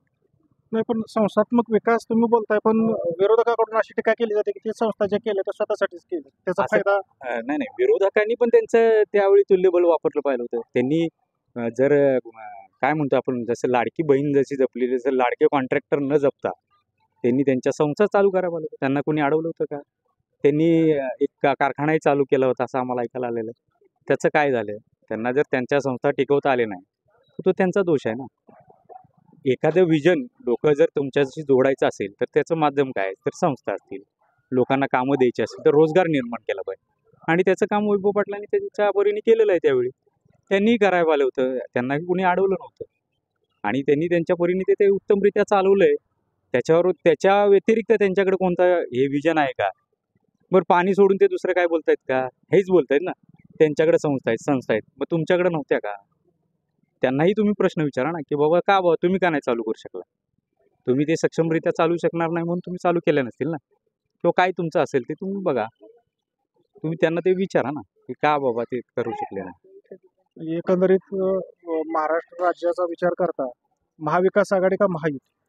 महाविकास आघाडीचं सरकार येईल असं आम्हाला 100% वाटते. कारण लोकांचा आजचा जो महागाई इथे भरपूर प्रश्न आहेत. रोजगाराचा प्रश्न असेल तरुणांचा, आज भरपूर तरुण बेरोजगार फिरत आहेत.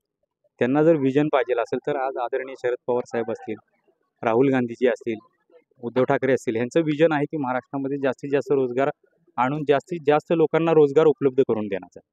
आणि आता सध्या तेच विजन आहे की रोजगार जितका जास्त 2.5 लाख रोजगार आपल्याला द्यायचा आहे असं महाविकास आघाडीचं धोरण आहे. आणि ते 100% महाविकास आघाडी पूर्ण करणार आहे असा आम्हाला विश्वास आहे. त्यामुळे लोक महाविकास आघाडीच्या बाजूनेच कल देतील असा आम्हाला त्यातून एक विश्वास आहे. विधानसभेची निवडणूक लागली आहे, 3 उमेदवार मैदानात आहेत. तुम्हाला काय वाटतं कोणाचं पारडं जड आहे? सध्या कसं आहे, अनिल बाबर यांनी 10 वर्ष सत्ता भोगलेली आहे. त्यांच्या कारकिर्दीत त्यांनी काम चांगलं केलेलं आहे. परंतु आता सदाभाऊ त्यांचा चिरंजीव निवडणुकीला उभा राहिलेला आहे आणि त्यांचं पण निवडून येण्यासाठी प्रयत्न चालू आहे. पण ह्या दोन्ही खानापूर विटा ह्या भागापेक्षा आटपाडी भाग हा वंचित ठेवला आहे दोघांनी.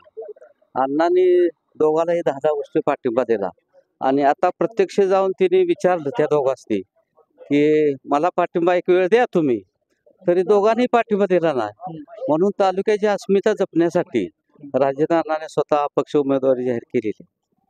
तर तालुक्याच्या बहुतांश लोक अण्णाच्या मागं उभा आहेत. सध्या मतदान करणार आहेत राजकारणात अपक्ष उमेदवार. बरं, तालुक्याच्या अस्मितेवर तुम्ही मागे जाताय का कामाच्या ह्याच्यावर? ना काम निवडून आल्यावर ना काम करणारच की, पदच नाही तर काम कसं करू शकणार? ह्या 20 वर्षामध्ये राजकारणाने उमेदवारी का केली नाही तुम्हाला काय वाटतं? केली नाही म्हणजे आता ह्या दोघांच्या फाईट मध्ये गड्या टिकतच नाही तर करणार कसे उमेदवार? मग आता तुम्ही कसं म्हणताय टिकेल? ना आता म्हणजे त्यांचं म्हणणं झालं एकदा 2दा सहकार्य करून बघूया, पुन्हा एखादा आपल्याला पाठिंबा देईल हे अपेक्षानं सहकार्य केलं. आणि आता प्रत्यक्ष दोघांना विचारायला गेल्यानंतर कोणच सहकार्य करायला तयार. तुम्ही म्हणताय की तालुक्याकडे दुर्लक्ष केलं गेलं. हा, कसं काय तुम्ही म्हणू शकता? कारण टेंबूचं पाणी आपल्या भागामध्ये आलं. मग टेंबूचं पाणी आलं हे मान्य आहे. त्यात राजेंद्र अण्णांवर सहकार्य आहेच की. तिने ज्यावेळेस अपक्ष निवडून आले 5 वर्ष, त्यावेळेस टेंबू योजनेला संपूर्ण पाठिंबा 5 वर्ष जाहीर केला. ते 5 आमदार जिल्ह्यातले होते, त्या 5 आमदारांनी सहकार्य करूनच टेंबू योजना कार्यान्वित झालेली. त्यामुळे त्यांचाही भाग आहे, अनिल भाऊंचा पण आहे, प्रत्येक आमदाराचा त्यात सहभाग आहे. त्याबद्दल काय आपल्याला म्हणायचं ना. म्हणजे एकंदरीत तुम्हाला वाटतं की या भागामधून राजकारणाला चांगले मत मिळतील? ह्या वेळेला राजेंद्र अण्णांना मतदान यावं निवडून असं आटपाडी तालुक्याचं तर मनोगत आहे. विधानसभेची निवडणूक लागली, ह्या निवडणुकीमध्ये 3 उमेदवार आहेत, तिरंगी लढत आहे. काय वाटते तुम्हाला, काय होईल? सुहासभाई फिक्स 100%. कारण मी एक सर्वसामान्य शेतकऱ्याच्या कुटुंबातला माणूस आहे. जी भावनी पाहण्यासाठी आयुष्य घालवले की ते माझं मला माहीत. बाकीची ज्याच्या घरात शेती नाही त्यालाही काही माहीत नाही, पाण्याची किंमत त्याला अजिबात माहीत नसते. आता पाण्याचं तुम्ही म्हणताय म्हणजे टेंबू विषयी तुम्ही बोलताय. हो, टेंबू विषयी आता तसं पाहिलं तर 1995 साली राजेंद्र अण्णा देशमुख आमदार होते, त्यावेळी ह्या योजनेची सुरुवात झाली. त्या योजनेसाठी नागनाथ अण्णा नायकोड यांनी प्रयत्न केले. त्यानंतर सगळ्यांचं सहकार्य, पण भाऊंचं श्रेय जास्त आहे अनिल भाऊ. 2014ला ज्या वेळेला हे पाणी माहुलीच्या पंपगृहात आलं होतं त्यावेळेला सदाशिव पाटील आमदार होते. हो आहे ना, त्यांचं पण सहकार्य, पण सगळ्यात जास्त अनिल भाऊंचं सहकार्य आहे. अख्खा आयुष्य घालवलं त्या माणसाने या टेंबू योजनेसाठी. 2012-13ला एवढा दुष्काळ पडला होता की माणसाला प्यायला पाणी नव्हतं अक्षरशः आटपाडी खानापूर. बरं, पाण्याचा एक मुद्दा झाला, पण दुसरं जर पाहिलं तर आता इथं आपल्या भागामध्ये डाळिंबीचं पीक मोठ्या प्रमाणावर, तर अशा प्रकारे सांगण्यात येते की इतके वर्ष आमदार असून सुद्धा त्याच्याकडून हे डाळिंबासाठी काही संशोधन केंद्र वगैरे काय जे 50 वर्षात झालं नाही ते 10 वर्षात कामं झाले. सांगली जिल्ह्यात मॉडेल स्कूल 1 नंबर झाले. कुठलं? जिल्हा परिषद शाळा नंबर 1. आटपाडी तालुक्यात मशानभूमी नाही अशी तशी मशानभूमी झाली. आणि काय पाहिजे? म्हणजे तुम्ही त्याच्या कामावर समाधानी आहे? 100% समाधान. पण एकंदरीत सुरू बघितला या गावामध्ये तर असं आढळतं की ठीक आहे, आम्हाला आतापर्यंत ह्या तालुक्याला प्रतिनिधित्व मिळालं नाही 1995 नंतर. हाय बरोबर आहे, पण कामं झाली पाहिजे ना. विकास नुसतं अस्मिता करून काय करायचं? विकास कामं झाले तर आपला तालुका आपला विधानसभा पुढे जाईल. म्हणजे विकास काम होण्यासाठी तुम्हाला वाटतं की सुहास भैया बाबर 100%. जी निवडणूक लागली आहे, तिरंगी लढत आहे, या लढतीत काय होईल असं तुम्हाला वाटतं? लढत तर आहे, तिरंगी होणारच आहे. सुहास बाबर, अण्णा आहेत, वैभव पाटील आहेत. तिघांची त्याची ही चालली बरोबरीच्या हिशोबाने चालू आहे. तरी आता आणखीन एक 8 दिवस आहे. तर 8 दिवसामध्ये आता इथून पुढे जसं रंगरूप जसं येईल त्या हिशोबानं थोडंसं होईल असं वाटतंय. तिघाही रेसमध्ये आहेत. तिन्ही सुद्धा रेसमध्ये आहेत. तर तुम्हाला काय वाटतं साधारणपणे काय कोणाच्या बाजूने कल गावाचा बोलतो? तसं सध्या आताच्या ह्या दृष्टीनं वैभवदादाच्या दृष्टीने असं वाटते सध्या तरी. आता इथून पुढे आणखीन 8 दिवस आहेत. मग जसं पुढचा जसं रंग येईल, रोप येईल, त्या हिशोबाने सुद्धा बदल होऊ शकतो. त्या हिशोबानं येईल. आता सध्या तरी आता आम्ही म्हणजे दादाच्या ह्यात आहे असं वाटतं सध्या तरी. त्यांच्याकडून या 10 वर्षात सत्ता नसताना काही कामं केली गेलीत का गावासाठी? हां, आता त्यांचे सदाभाऊ होते जेवढे त्यांचे ते होते त्यावेळी त्यांनी कामं केलेली आहेत. त्यावेळी कामं केलेली आहेत. कामं त्यांनी केलेली आहेत. मग सत्ताधारींनी पण कामं केली आहेत असं भरपूर प्रमाणात सांगितलं जातं. हो, त्यांनी केली. पाण्याचं जे होते त्यांनी ते काम केलेलं आहे. पण फक्त संस्था हे जे आहेत हे संस्था म्हणा ही जरा म्हणजे लोकांना म्हणजे कामगार हे कामं मिळणं हे म्हणणं हे थोडंसं म्हणजे रोजगाराच्या संधी उपलब्ध करून दिल्यात त्यांनी. हां, थोड्याशा कमी आहेत. म्हणजे आता सत्ताधार आहे ते रोजगाराच्या बाबतीत थोडेसे कमी आहेत. बाकी कामे त्यांनी केलेली आहेत. बाकी जे आहे ते अनिल भाऊच्या यात कामं झालेले आहेत. पण त्यांनी रोजगार त्यांच्याकडून उपलब्ध केले गेले नाही. हां, रोजगाराच्या बाबतीत थोडंसं जरा आहे. बाकी मी जे रोड म्हणा, रस्ते म्हणा हे आहेत ते कामे त्यांनी केलेली आहेत. पण एकंदरीत आता तिसरं पण उमेदवार इथं आहे तर राजेंद्रांना देशमुख. तर त्या दोन्ही उमेदवारामध्ये दुरंगी झाली असती तर थोडं झालं असतं काही इथं आपण सांगू. पण आता ही तिरंगी लढतीमध्ये आटपाडी तालुक्याचा कौल कसा असेल तुम्हाला काय वाटतं? सध्या आटपाडी तालुक्यात आता अण्णा हे आटपाडीचे स्थायिक असल्यामुळे थोडी जनता आटपाडी तालुक्याची जनता थोडी एक आपल्याला माणूस म्हणून अण्णाला थोडंसं हे करतील. पण वर विट्या साईड किंवा खानापूर साईड आता त्यांचे कसं काय आहे ते एवढं तर मी सांगू शकत नाही. आता आपण जर बघितलं तर महाराष्ट्र राज्यामध्ये महाविकास आघाडीचं सरकार आणि महायुतीचं सरकार या दोन्ही सरकारमध्ये कुठलं सरकार चांगलं असतं मला वाटतं? महाविकास आघाडी आणि महायुतीचं 10 वर्ष होतच. थोडा बदल व्हावा असं जनतेचंही म्हणणं आहे आणि थोडं बदल व्हावा असं महाविकास आघाडी सरकार यावं असं. खानापूर विधानसभेची निवडणूक लागली. ही निवडणूक तिरंगी होती. काय वाटते तुम्हाला काय होईल? या निवडणुकीत सुहास बाबर प्रचंड मतांनी विजयी होते. असं का? असं का मी ज्या वेळेला 2012 साली मी डेप्युटी सरपंच होतो त्यावेळेला अतिशय पिण्याच्या पाण्याची बिकट परिस्थिती होती. ज्या 2014 नंतर जे अनिल भाऊ आले त्यानंतर टेंबूची कामं झाली, मुबलक पाणी झाले. अगदी आमच्या डाळिंबाई बागेला टँकरनं पाणी घालत होतं. आता भरपूर पाणी आहे त्यामुळे डाळिंबाचं उत्पन्न वाढलंय. शेतकऱ्यांचा एक असं भरभराटी वाढली शेतकऱ्यांची. आता आपण राज्यस्तरावर जर बघायचं म्हटलं तर महायुतीचं काम तुम्हाला समाधानकारक वाटते का महाविकास आघाडीचं? महायुती. कोणतं म्हणजे कशा संदर्भात तुम्ही? लाडकी बहीण योजना असू द्या किंवा शेतकऱ्याबद्दल जे सहानुभूत किंवा सर्वसामान्यांचा जे विचार फक्त हे सरकार करू शकते, दुसरं करू शकत नाही.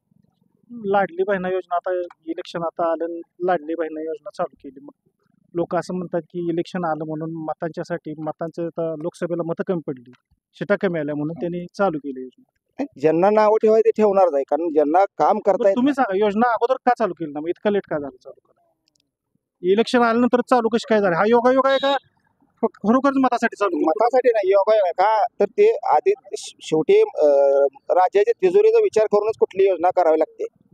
तर तिजोरी जास्त बोजा पडत असेल तर थोडं मागं पुढे होऊ ती योजना चालू केली. काही महिलांच्या जर आम्ही बाईट घेतल्या तर महिला म्हणतात की ठीक आहे योजना नसते तरी चाललं असतं, पण ही जे तेल महागलंय किंवा ही जी महागाई वाढल्या गॅस असू द्या ह्याच्यामध्ये जर दर कमी झाला तर जास्त बरं झालं असतं. नाही ते 1,500ची गरज नव्हती असं महिला. आता जे तेलाचा दर आहेत का नाही मागच्या दिवाळीला तुम्ही तपासा त्यापेक्षा जास्त होतं. ठीक आहे ते ही चालू केलं म्हणून दर वाढला असं काही नाही. ही महागाई दर आहे ती वाढतच राहणार आहे. म्हणजे एकंदरीत तुम्हाला सुहास भैयाला आमची पसंती आहे. आज आपल्याला इथं लोकांच्या बाईट्स घेताना स्वतः उमेदवार गाठ पडले. खानापूर मतदारसंघात जे उमेदवारी केलेलं आहे त्याच्यामध्ये तुम्ही पण एक आहे, मनसेकडून तुमची उमेदवारी आहे. तुम्हाला काय वाटतं? सर्वप्रथम आपल्या मराठी टाइम्सच्या न्यूज चॅनलला मी धन्यवाद देतो की शेटफळसारख्या राजकीय दृष्ट्या संवेदनशील असलेल्या गावामध्ये तुम्ही प्रतिक्रिया लोकांच्या जनतेच्या घेताय. शेटफळ हे गाव पैलवानांचं गाव, कुस्तीगीरांचं गाव, शैक्षणिकदृष्ट्या प्रगत असणारं, त्याचबरोबर गदी माडगुळकरांची ही जन्मभूमी आणि या गावाचं नाव ज्या ठिकाणी आम्ही घेतो त्या ठिकाणी लोकांच्या भुवया उंचावल्या जातात.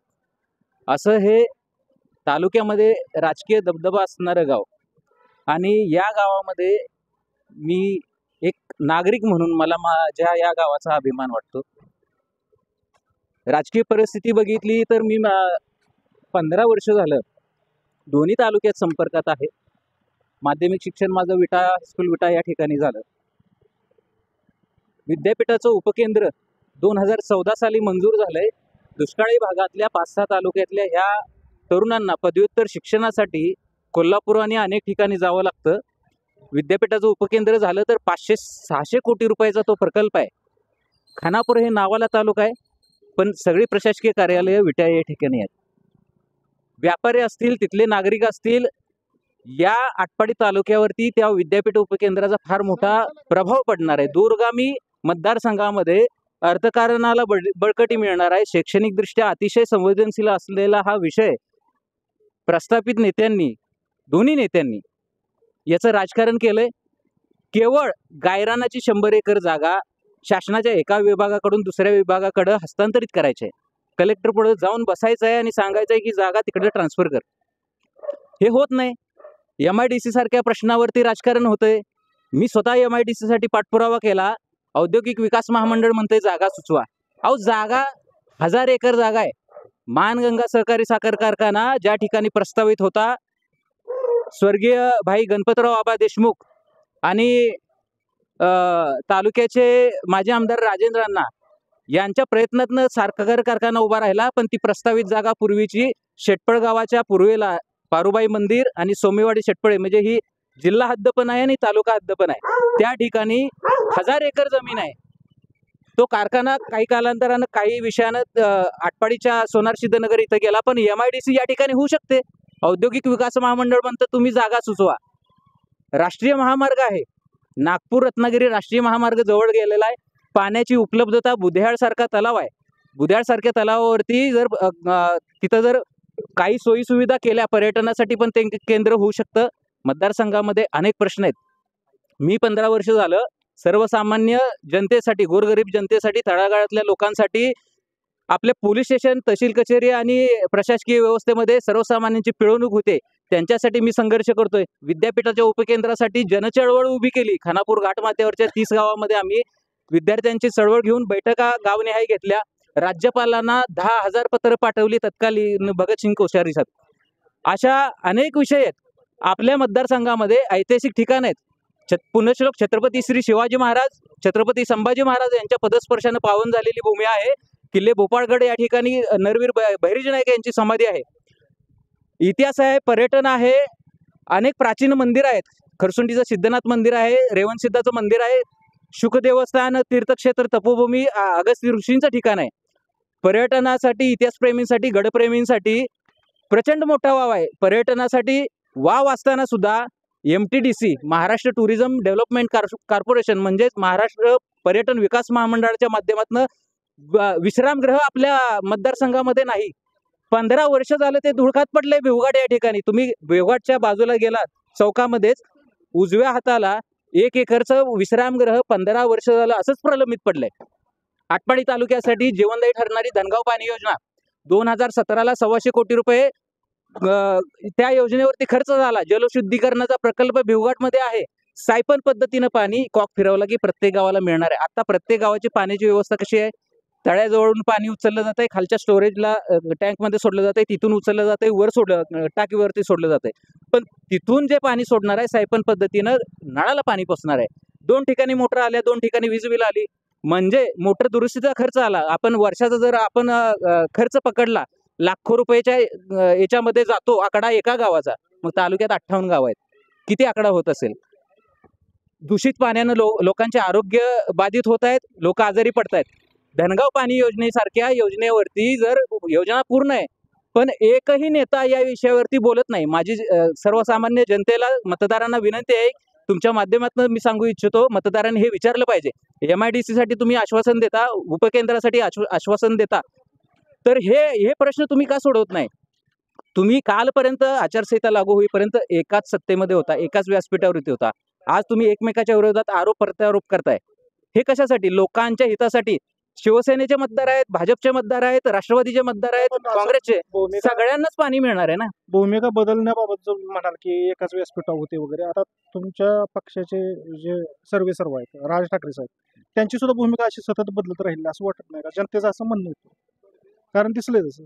विषय कसा आहे, भूमिका बदलणं हे जे तुम्ही म्हणताय, तर पुढं जे सत्तेमध्ये जे काम होतंय, चांगल्याला चांगलं म्हणणं आणि वाईटाला वाईट म्हणणं, चुकीला जी चूक आहे ती निदर्शनास आणून देणं, हे परखड मत, सत्य मत जे असतात राजसाहेब व्यक्त करत असतात. लोकसभेला त्यांनी महायुतीला पूर्णपणे पाठिंबा दिला, बिनशर्त पाठिंबा असं त्यांनी सांगितलं. त्या मोबदल्यात काही मिळवलं नाही.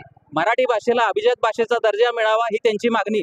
गडकिल्ले संवर्धन झाले पाहिजेत, महाराजांची खरी स्मारक हे गडकिल्ले ते जतन झाले पाहिजेत.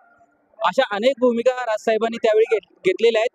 मराठा साम्राज्याचं देशभरात 125 वर्ष राज्य होतं, तर मराठी साम्राज्याचा इतिहास देशभरात प्रत्येक राज्यातल्या शिक्षण मंडळात दिला जावा, या भूमिका मांडलेल्या आहेत.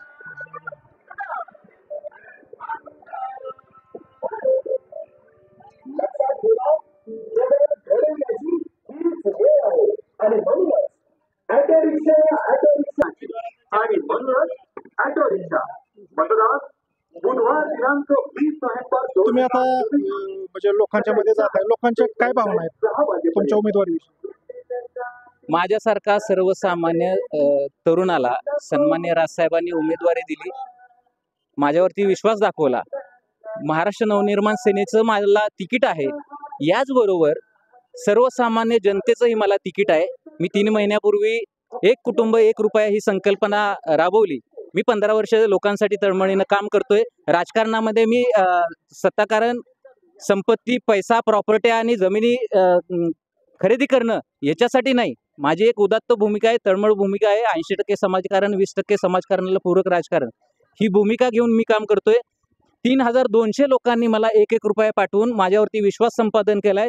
सर्वसामान्य जनतेचं तिकीट आणि महाराष्ट्र जगाला हेवा वाटेल असा महाराष्ट्र घडवण्यासाठी जी संकल्पना साहेबांनी मांडलेली आहे, त्या साहेबांचं मला मिळालेलं तिकीट, या बळावरती खानापूर, आटपाडी, विसापूर विधानसभा मतदारसंघामधून मी ही निवडणूक जिंकणार आहे. आटपाडी तालुक्यामध्ये रस्त्यांचे, ग्रामीण रस्त्यांचे पण प्रश्न प्रलंबित आहेत. या गावामध्ये 10,000 लोकसंख्येचं गाव, 5,500 मतदारसंख्या असणारं गाव. 2013ला या गावातल्या महाराष्ट्र सैनिकांसोबत मी जाऊन, चिंध्यापेर एक रस्ता आहे, 2013ला जवळजवळ 40-45 तरुणांसह श्रमदानातनं रस्ता केला. रस्त्यावरती चिलार होतं, दळणवळण वाहतूक टू व्हीलरची सुद्धा होत नव्हती. पूर्वी जवळा ते सातारा ही एसटी या रस्त्यानं धावत होती, पण या रस्त्याकडे जाणीवपूर्वक दुर्लक्ष केलं जातंय. श्रमदानातनं तो रस्ता, श्रमदान आंदोलन प्रतिकात्मक केल्यानंतर पंचायत समितीतून निधी मंजूर झाला आणि ते मुर्मीकरणाचं काम झालं. आज सुद्धा 2024 साल उजाडलंय, या रस्त्याचं काम अजून सुद्धा झालेलं नाही. आणि जर रस्त्याची कामं होतात, कोट्यवधीचे निधी येतात, पण तो कामाचा दर्जा किती, दर्जाहीन कामं होत असतात. या गावात रेबाईचं तलाव आहे, तिथून कोळ्याला जाणारा रस्ता आहे, इकडे गौडवाडीचा रस्ता आहे. सीमा भागातला एकही रस्ता अजून पूर्ण झालेला नाही. म्हणजे आपल्याला स्वातंत्र्याची 70 ओलांडली तरी सुद्धा मूलभूत सोयीसुविधांसाठी संघर्ष करावा लागतोय. आटपाडीतला मुख्य बाजारपेठेचा आणि मुख्य दळणवळणाचा रस्ता, साई मंदिर चौक, आटपाडी स्टँड, नगरपंचायत आणि अण्णाभाऊ साठे नगर, 9 वर्ष झालं खड्डे आहेत त्याच्यावरती. धूळ, व्यापाऱ्यांनी व्यवसाय कसा करायचा, धूळच माखलेली असते. 8 महिने धूळ असते आणि 4 महिने पाऊस, चिखल आणि धूळ. हे आपल्या लोकनेत्यांनी, लोकप्रतिनिधींनी दिलेलं 20 वर्षातलं हे कार्य आहे आणि विकास आहे. एसटी स्टँड, अहो बारामतीला जाऊन बघा, पक्ष कोणताही असू द्या, पण बारामती इतकी डेव्हलप केलेली आहे. अकलूज बघूया आपण, अतिशय सुंदर शहरं बनवलेली आहेत. तुम्ही जर पदपथ बघितला तर अतिशय सुंदर आपल्याला आंतरराष्ट्रीय विमानतळ असावं अशा पद्धतीचं एस टी स्टँड त्या ठिकाणी बनवलेलं आहे. प्रत्येक चौक सुशोभित केलेले आहेत. टेंबूचं पाणी येते 10 ठिकाणावरून खाली पडतंय, तिथं टर्बाईन बसून वीज निर्मिती पण होऊ शकते. अशा संकल्पना राबवणारा नेतृत्व या विधानसभेमध्ये असावं. तुम्ही आता विश्वास व्यक्त केला की तुम्ही निवडून या, आमच्या शुभेच्छा आहेत. पण निवडून आल्यानंतर तुम्ही या मतदारसंघासाठी काय कराल? तुमचा अजेंडा काय? लोकप्रतिनिधी हा जनतेची सेवा करायचं नाटक करत असतो. मला जर माझ्यावरती जनतेने विश्वास टाकला तर सर्वात प्रथम 2.5-3 लाख रुपये जे मासिक वेतन मिळतंय ते गडकिल्ले संवर्धनासाठी, तळागाळातल्या लोकांसाठी, गोरगरिबांसाठी आणि कार्यकाळानंतर जे पेन्शन मिळते, काय गरज आहे हो? हे आमदार खासदारांना द्यायची गरजच नाही. दुसरी गोष्ट, विकास एकदा तुम्ही मला आमच्यासारख्या सर्वसामान्य कार्यकर्त्याला संधी तर देऊन बघा. या मतदारसंघाचा कायापालट होईल. खानापूर, आटपाडी, विसापूर विधानसभेचा सर्वांगीण आणि समतोल विकास, घाटाच्या खालचा घाटाच्या वरचा हा भेदभाव पण जनतेने विसरून जावा. सुदैवानं मी माझ्या आजोबाचं गाव विटा या ठिकाणी पारे हे गाव आहे, पण या गावातल्या लोकांनी प्रत्येक वाड्यामध्ये एक पाहुणा असावा त्या पद्धतीनं जाधव पाहुणा हा या ठिकाणी आणलेला आहे. मला म्हणण्याचं तात्पर्य हेच आहे की घाटाच्या खालचा वरचा असं न करता समतोलपणे आपण बघितलं पाहिजे आणि विकास पण त्याच पद्धतीचा झाला पाहिजे. धन्यवाद. आता खानापूर विधानसभेची जी निवडणूक लागली, 20 तारखेला मतदान आहे, ह्या तिरंगी लढतीमध्ये काय होईल तुम्हाला असं वाटतं? विषय काय आहे की आमचा हा पहिल्यापासून हा मानदेशी भाग आणि आमची पहिल्यापासून एकच व्यथा होती की पाणी. आमच्यातली जर तुम्ही संख्या बघितली तर महाराष्ट्रात नाही तर पूर्ण देशात कुठं तर गेला तर आमच्या खानापूर, आटपाडी जे गलाई बांधव आज वेगवेगळ्या ठिकाणी तुम्हाला बघायला मिळते. ह्याचं कारणच एक आहे किंवा आमचं गाव आता शेतपळे आहे किंवा आमच्या तळेवाडी असेल, पात्रेवाडी असेल, माळेवाडी असेल, आमच्या लेंगरेवाडी असेल, ह्या परिसरातली लोक जास्त तुम्हाला मुंबईला माथाडीत किंवा वेगवेगळ्या ठिकाणी तुम्हाला हमाली करायला गेलेली दिसते. पण आता ह्या 5-6 वर्षात हा ग्रोथ कमी आलाय. ह्याचं कारण एक आहे की आमचा जीवन मरणाचा प्रश्न होता पाणी आणि म्हणजे आमचे म्हणण्यापेक्षा सर्वांना बरोबर घेऊन जाणारं एक नेतृत्व होतं ह्या मतदारसंघात, ज्यांनी सरपंच, सभापती, झेडपी सभापती आणि परत आमदारकी, म्हणजे एक गावगाड्यातला माणूस आज ह्याच्यापर्यंत पोहोचले, विधानभवनापर्यंत पोहोचले. तर त्यांनी जो काय आमच्या तालुक्याचा जो ग्रोथ आहे तो ग्रोथ बऱ्यापैकी विकास कामातनं हा पूर्ण केला आहे. मग तुम्ही आज खऱ्या अर्थानं मी म्हणजे तुमचं पहिल्यांदा मी अभिनंदन करतो की तुम्ही आज खेड्यापाड्यात फिरायला लागलाय. तुम्हाला सुद्धा दिसते. आता कसं असतं की जे काय विरोधक असतील ते त्यांचं बाजू मांडणार किंवा काय असतं, पण जर सर्वसामान्य लोकांना की म्हणजे विकास म्हणजे त्याचं काम चालू केलं किंवा पळशी सारख्या उंच म्हणजे महाबळेश्वरची उंची आणि पळशीची उंची सेम आहे अशा ठिकाणी पाणी नेलं म्हणजे चॅलेंज भाव करत राहिले आणि भाव हे पूर्ण एक चांगलं नेतृत्व जाण्यानं ज्यावेळी सुहासभाया मैदानात उतरले आणि सुहासभायांनी आपल्या महाराष्ट्राचे लोकप्रिय मुख्यमंत्री एकनाथ शिंदे साहेब असतील, उपमुख्यमंत्री देवेंद्र फडणवीस साहेब असतील, उपमुख्यमंत्री अजितदादा असतील, यांच्या माध्यमातून कामाचा डोंगर उभा केला. मग एसटी स्टँड किंवा 6व्या टप्प्याला जी काय मंजुरी राहिली होती त्याची वर्क ऑर्डर करून ते काम पूर्ण केलं. आता वास्तविक मी तुम्हाला शेटपळच्या गावाविषयी सांगतो. आमचं गाव हे सोलापूर आणि सांगलीच्या हद्दीवर आहे आणि गावाचा व्यास खूप मोठा आहे, 6 मळ आहे आणि 5 ते पण आता जर आपण बघितलं तर तुम्ही रस्त्याचा विषय सांगितला. आता आपल्या इथला जवळचाच रस्ता झालेला नाही जवळचा झाला त्याचं काम चालू आहे, वर्क ऑर्डर आहे, तुम्ही ते बघू शकता. कारण की तुम्ही प्रेस आहे, प्रेस मीडिया आहे, तुम्ही म्हणजे त्या त्याची वर्क ऑर्डर झालेली कुणाला टेंडर प्रत्यक्षात तुम्ही बघू शकता. विषय काय झाला आमचं अजून मी सांगतो, माझं बोलणं होत्या मी तुम्हाला सांगतो. परत तुम्ही आमचा चॅलेंजिंग रस्ता कुठं आहे, आम्हाला दळणवळणाला कुठं करगणी, हा पहिला अनिल भाऊने रस्ता करून दिला. पण वास्तविक पाहता हा शेटपळ हेरवाड ते तुमचा अकलूज हा रस्ता जो चालू होता ह्याच्यासाठी जे इकडून डंपर आले, हा रस्ता कंप्लीट करतो. ज्या रस्त्याने तुम्ही आला म्हणताय, रस्त्याचं काम नाही म्हणताय, तो रस्ता पूर्णपणे ते ओव्हरलोड वाहनं जाऊन त्या रस्त्याची परत दैनंदिन अवस्था झाली. परत त्याला मुख्यमंत्री सहाय्यता निधीतून आता भावनी पैसे दिले आणि प्रत्यक्षात कामाला सुरुवात आहे. दुसरी गोष्ट पावसाळा होता, पावसाळ्यामध्ये रस्ते चालू करत नाहीत. आता तुम्ही बघितलं दिवाळीच्या पहिल्या आंघोळी दिवशी पण आमच्या इथं पाऊस पडला. ह्याचं कारणच एक आहे की इतकं पाणी म्हणजे इथं तुम्ही गेला ना, पण आमच्याकडे पहिल्यांदा पाणी आलं इथं रानमाळा पाटीला, ज्यावेळी सायफन पद्धतीनं टेंबूचं पाणी आलं म्हणजे बंदिस्त पाईपलाईनचं, इकडनं बाकीच काय ओढ्याला आमच्या इथं सुटत होतं, तलाव आमच्यात भरून देतो. ही एक गोष्ट झाली. शाळेच्या बाबतीत म्हणजे शिक्षण कसं असावं, तर ह्यासाठी तुम्ही इथं गेला तर आमच्यात जिल्हा परिषदच्या मुलींची 1ली ते 7वी शाळा आहे, परत मुलांची 1ली ते 7वी शाळा आहे आणि भाग शाळा 4 आहेत आणि हायस्कूल आणि ज्युनियर कॉलेज आहे. पण वास्तविक पाहता भावनी इथं तुम्ही मुलांची शाळा बघितली तर मॉडेल स्कूलमधनं त्याला 1 कोटी रुपये मंजूर करून आणले आणि प्रत्यक्षात तुम्हाला ते काम दिसेल. कामाचा ग्रोथ हा चालूच आहे. आणि तुम्हाला काय सांगतो, इथं अनिल भाऊंच्या विचाराची ग्रामपंचायत आली, त्यात एक वर्ष 1.25 वर्ष हे कोरोनाच्या काळात गेलं. पण भावनी त्या काळात जे काम केले तुम्हाला एक लिस्ट देतो. पण वास्तविक कसं असतं, त्या गोष्टी बाहेर म्हणजे त्यांना मदत वैयक्तिक केल्यामुळे ते काही गोष्टी बाहेर आणणं ह्या गोष्टी नाही की भाऊंचं कामच आहे. भाऊनी तशा पद्धतीनं कोरोनाच्या काळात पण अहोरात्र लोकांना मदत केली. वास्तविक पाहता कोरोनाच्या काळात ह्यातला एकही तुम्ही जे समोरचे उमेदवार आहेत हे कुठेही दिसलेलं नाही तुम्हाला. एवढी महाभयंकर कोरोनाची लाट होती. जे काय आता ज्या विकासाचे व्हिजन, तुम्हाला विकासाचं व्हिजन ह्यांच्या जी गाड्या फिरते त्या ह्यात विकासाचं व्हिजन एकही दिसत नाही. दुसरी गोष्ट, ग्रामपंचायत आटपाडीमध्ये आमचं हे गाव गदी माडगुळकरांचं जन्मगाव आहे आणि ह्या म्हणजे तुम्हाला सांगतो 100व्या जयंतीनिमित्त भावनी 14 कोटी रुपयाचं नाट्यगृह आटपाडीमध्ये मंजूर केलं. आज 80% त्याचं काम झालेलं आहे आणि आता काम आता सध्या चालू आहे त्याचं. परत दुसरी गोष्ट, कोरोना काळात इथली परिस्थिती ओळखून आरोग्याच्या बाबतीत 22 कोटी रुपयाचं उपजिल्हा रुग्णालय आता प्रत्यक्षात 4था मजला तिथं काम चालू आहे. कुठं चालू आहे? आटपाडीमध्ये.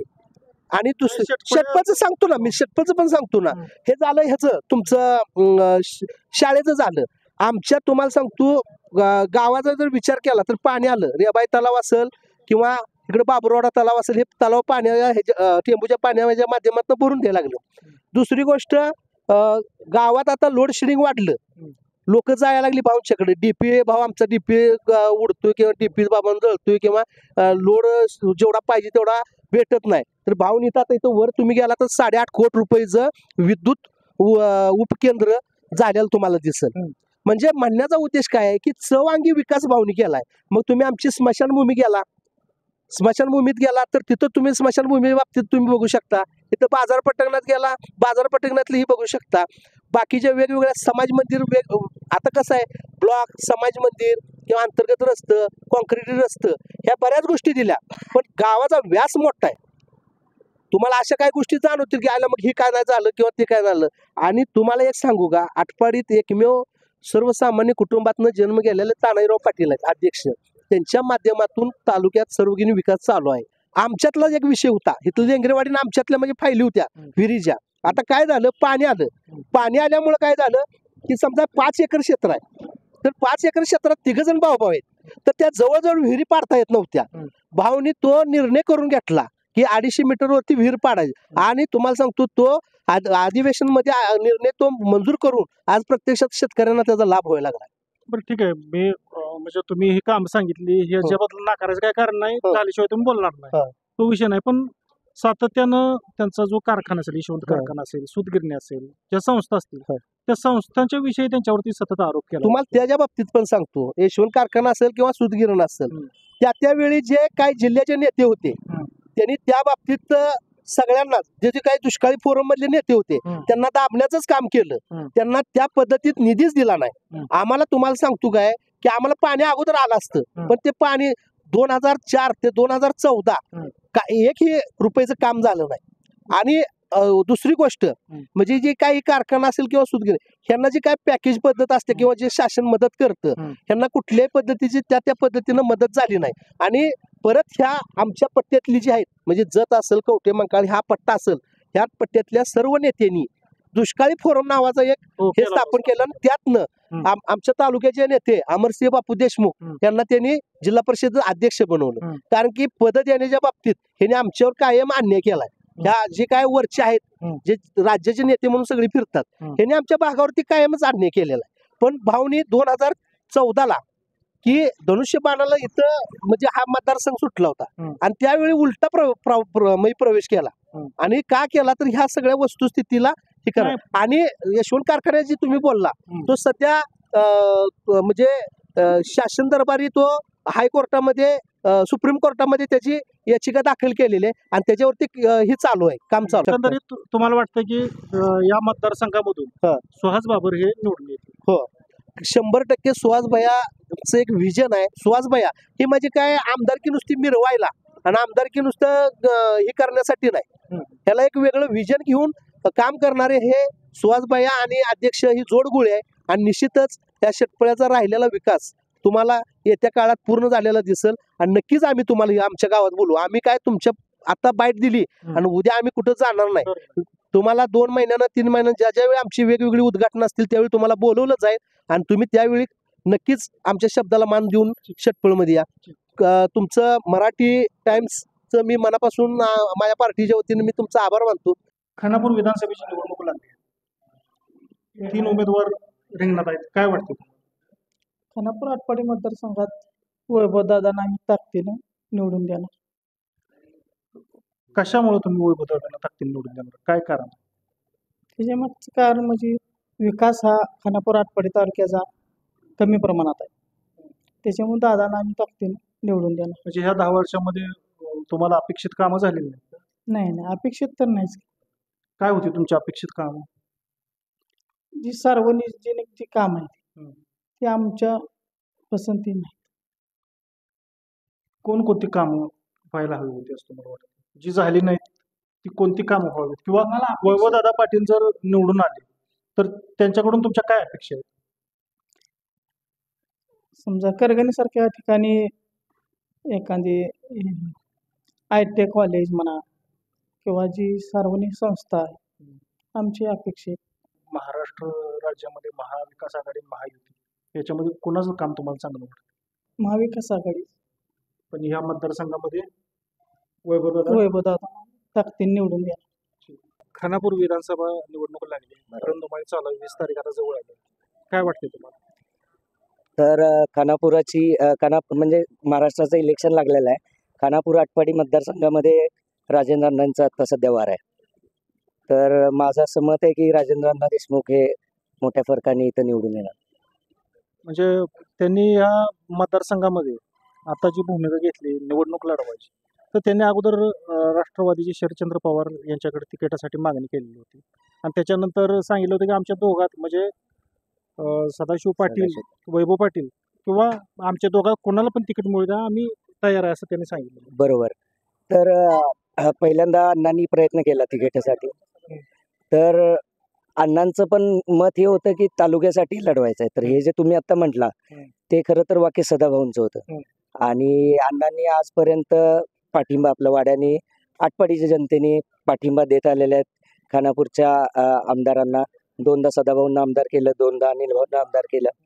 पण त्यांनी घाटाच्या खाली येऊन विकास करणं. आज तुम्ही आटपाडी पेठेतनं जर तुम्ही जाल तर तुम्ही 10 फुटावरच्या माणसाला पण दिसणार नाही एवढा धूळ आणि लोकांच्या पाठीचे मणके गेले. म्हणजे आज 25 वर्ष झाली तुम्हाला आमदारकी दिली, एवढं प्रेम दिलं जनतेनं आणि तुम्ही साधा गावातला रस्ता हे रस्ता पाणी या मूलभूत गरजा आहेत आणि जे काही गोष्टी केले तुम्ही त्याचं मार्केटिंग करता हे ते आमदारांची कामच आहे. अंतर्गत रस्त्याची कामं त्या नगरपंचायतची असते.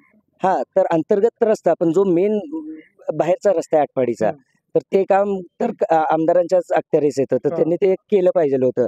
म्हणजे आटपाडीची जनतेला गृहीत धरण्याचं काम हे आजपर्यंत वरच्या लोकांनी केलं आणि अण्णांनी त्यामुळे अण्णांचं मत हे होतं की आटपाडीतनं एक उमेदवार असेल. बापूसाहेबांचं पण मत होतं की एक आटपाडीतून उमेदवार असेल तर आम्ही त्याच्या पाठीशी राहू. तर आता विषय हा आहे की अण्णा हे जुने आणि वैचारिक आणि त्यांचं व्यक्तिमत्व म्हणजे ते 95ला आमदार होते तर 70% काम टेंबूचं त्यांच्या काळात झालं. पण अण्णांनी त्याचं मार्केटिंग कधी केलं नाही कारण जे काम केलंय ते त्यांनी केलेलं आहे. तर त्याचंच मार्केटिंग करत तर कधी त्या बसले नाही. कामाची सुरुवात झाली 70% काम झालं होतं असं आपण म्हणू शकत नाही. नाही, बरोबर आहे ना. कामाची सुरुवात म्हणजे काम प्रस्ताव मांडणं आणि ते मंजूर होणं. अनिल भाऊ पण होते सोबत त्यावेळेस. पण हे जे डॉक्युमेंटेशन वगैरे सगळं करून कामाला मंजुरी मिळवणं आणि म्हणजे मंजुरी मिळवणं 70% काम त्यावेळी झालं. हा म्हणजे 70% आणि कर्ज वगैरे जे काही लागतंय ते सगळं त्यावेळेस त्यांनी ते मंजूर करून आणि ऑलमोस्ट त्या 5 वर्षात ते 70% कोणतेही काम जे असतं ते 70% म्हणजे 100% पहिलाच ठरत नसतं. त्याचा विस्तार वाढत जातो. तर त्यावेळेस जेवढं प्रपोज्ड होतं त्यामधलं 70% त्यावेळेस काम झालं होतं. तर हे असूनही शरद पवारांच्या सांगण्यावरून अण्णा थांबले एक टर्म. तर आता ह्यांची जबाबदारी होती वरिष्ठांची की एकदा चान्स द्यायला पाहिजे. त्याच्यानंतर 4 टर्म गेल्या म्हणजे आता आठवण कशी काय झाली? 4 टर्म ह्याच्यासाठी गेल्या की आपण त्यांना संधी दिली. आता कसं असते की कोणत्याही गोष्टीला एक वेळ लागते ती येण्यासाठी. तर आता 4 टर्म आपण साथ दिली. पण आपण किती म्हणजे पुढच्याचं पण कोणत्याही गोष्टीला असं नाही की बाबा एक टर्म थांबलो पुढच्या वेळेस लगेच आपण प्रयत्न करतो. तर त्यांच्या कामातून आपण प्रयत्न करत होतो की काहीतरी विकास होईल, हे होईल. पण ते कुठंच काही दिसत नव्हतं. तर अण्णांनी यावेळेस ठरवलं की नाही, आपल्याला तालुक्यासाठी उभारलं पाहिजे. तालुक्याच्या लोकांची इच्छा होती की अण्णांनी ही निवडणूक लढवावी. हे एकाच कारणासाठी अण्णा आज निवडणूक लढवत आहेत. आता आपण जर राज्य स्तरावर बघायचं म्हटलं तर महायुती आणि महाविकास आघाडी तुम्हाला कोणाचं काम चांगलं वाटतंय? आता पूर्ण राज्यामध्ये विचार केला तर महायुती आणि महाविकास आघाडी आज कोणत्याच राजकीय पक्षाला स्वतःचे असे हे राहिलेले नाही आहेत. म्हणजे की आज भाजपला पण तुम्ही हिंदुत्ववादी प्युअर म्हणू शकत नाही किंवा ह्यांना पण, कारण कोण कुणासोबतही जात आहे. त्यामुळे ह्यांचे वैचारिक तर काही विचार राहिलेलेच नाही आहेत. आणि कामाचं म्हटलं तर आता यांनी जे महायुतीने जे आणलेली लाडकी बहीण योजना, तर माझं त्या बाबतीत असं म्हणणं आहे की लोकांना काम द्यायचं काम करा तुम्ही. म्हणजे कसं असतंय ना की एखादं काम केलं तर त्याचा आपल्याला मोबदला भेटतो, पगार भेटतो. पण न काम करता जे मिळते ती भीक असते. म्हणजे तुम्ही लाडकी बहीण म्हणताय आणि तिला लाडकी भिकारी बनवण्याचं काम केलंय. म्हणजे तुम्ही लोकांना काम द्या आणि ह्याच्यावरती मतं मागू नका. तर हेच आहे की म्हणजे मी काय त्याच्यावरती बोलणार नाही महाविकास आघाडी किंवा महायुती, कारण आज आमचा उमेदवार आहे, अपक्ष आहे. आणि जे कोण आम्हाला उमेदवाराचा विषय नाही. ओव्हरऑल सरकारला ओव्हरऑल कुठलं चांगलं वाटतं हा प्रश्न. ओव्हरऑल म्हटलं तर आता कारण तेच आहे ना, कारण दोन्ही अडीच वर्ष ह्यांनी पण काम केलंय, 2.5 वर्ष त्यांनी पण काम केलंय. आज निम्मे हिंदुत्ववादी आणि निम्मे काँग्रेस विचारसरणीचे लोक आहेत एकमेकांसोबत. तर ह्यांच्याबद्दल आता म्हणजे मला तर मुद्दा नाही आहे यांच्याबद्दल बोलण्याचा, महाविकास आघाडी किंवा महायुती. कारण त्यांनी त्यांच्या मतांशी स्टिक नाही आहेत की त्यांनी त्यांचं मत प्रवाह म्हणजे तुम्ही एकदा हिंदुत्ववादी म्हणताय, एकनाथ शिंदे उठतात म्हणतात ते अजित पवारांच्या पायाला पाय लावून मांडी लावून बसले म्हणून आम्ही बाहेर निघालोय. आणि उद्या येऊन अजित पवारला तुम्ही घेऊन उपमुख्यमंत्री पद करताय. ह्याला म्हणजे लोकांच्या भावनेशी खेळ आहे. तर तुम्हालाच ते विचार नाही आहेत तर म्हणजे आपण पण नाही मांडू शकत आता ते की उद्या मी आज काहीतरी बोलणार की हा महाविकास आघाडीने चांगलं काम केलंय किंवा महायुतीनं चांगलं काम केलंय. मी आता म्हटलं की महाविकास आघाडी ह्या घडीला आहे पुढं, पण उद्या जाऊन शरद पवार भाजपसोबत जायला तयार आहेत.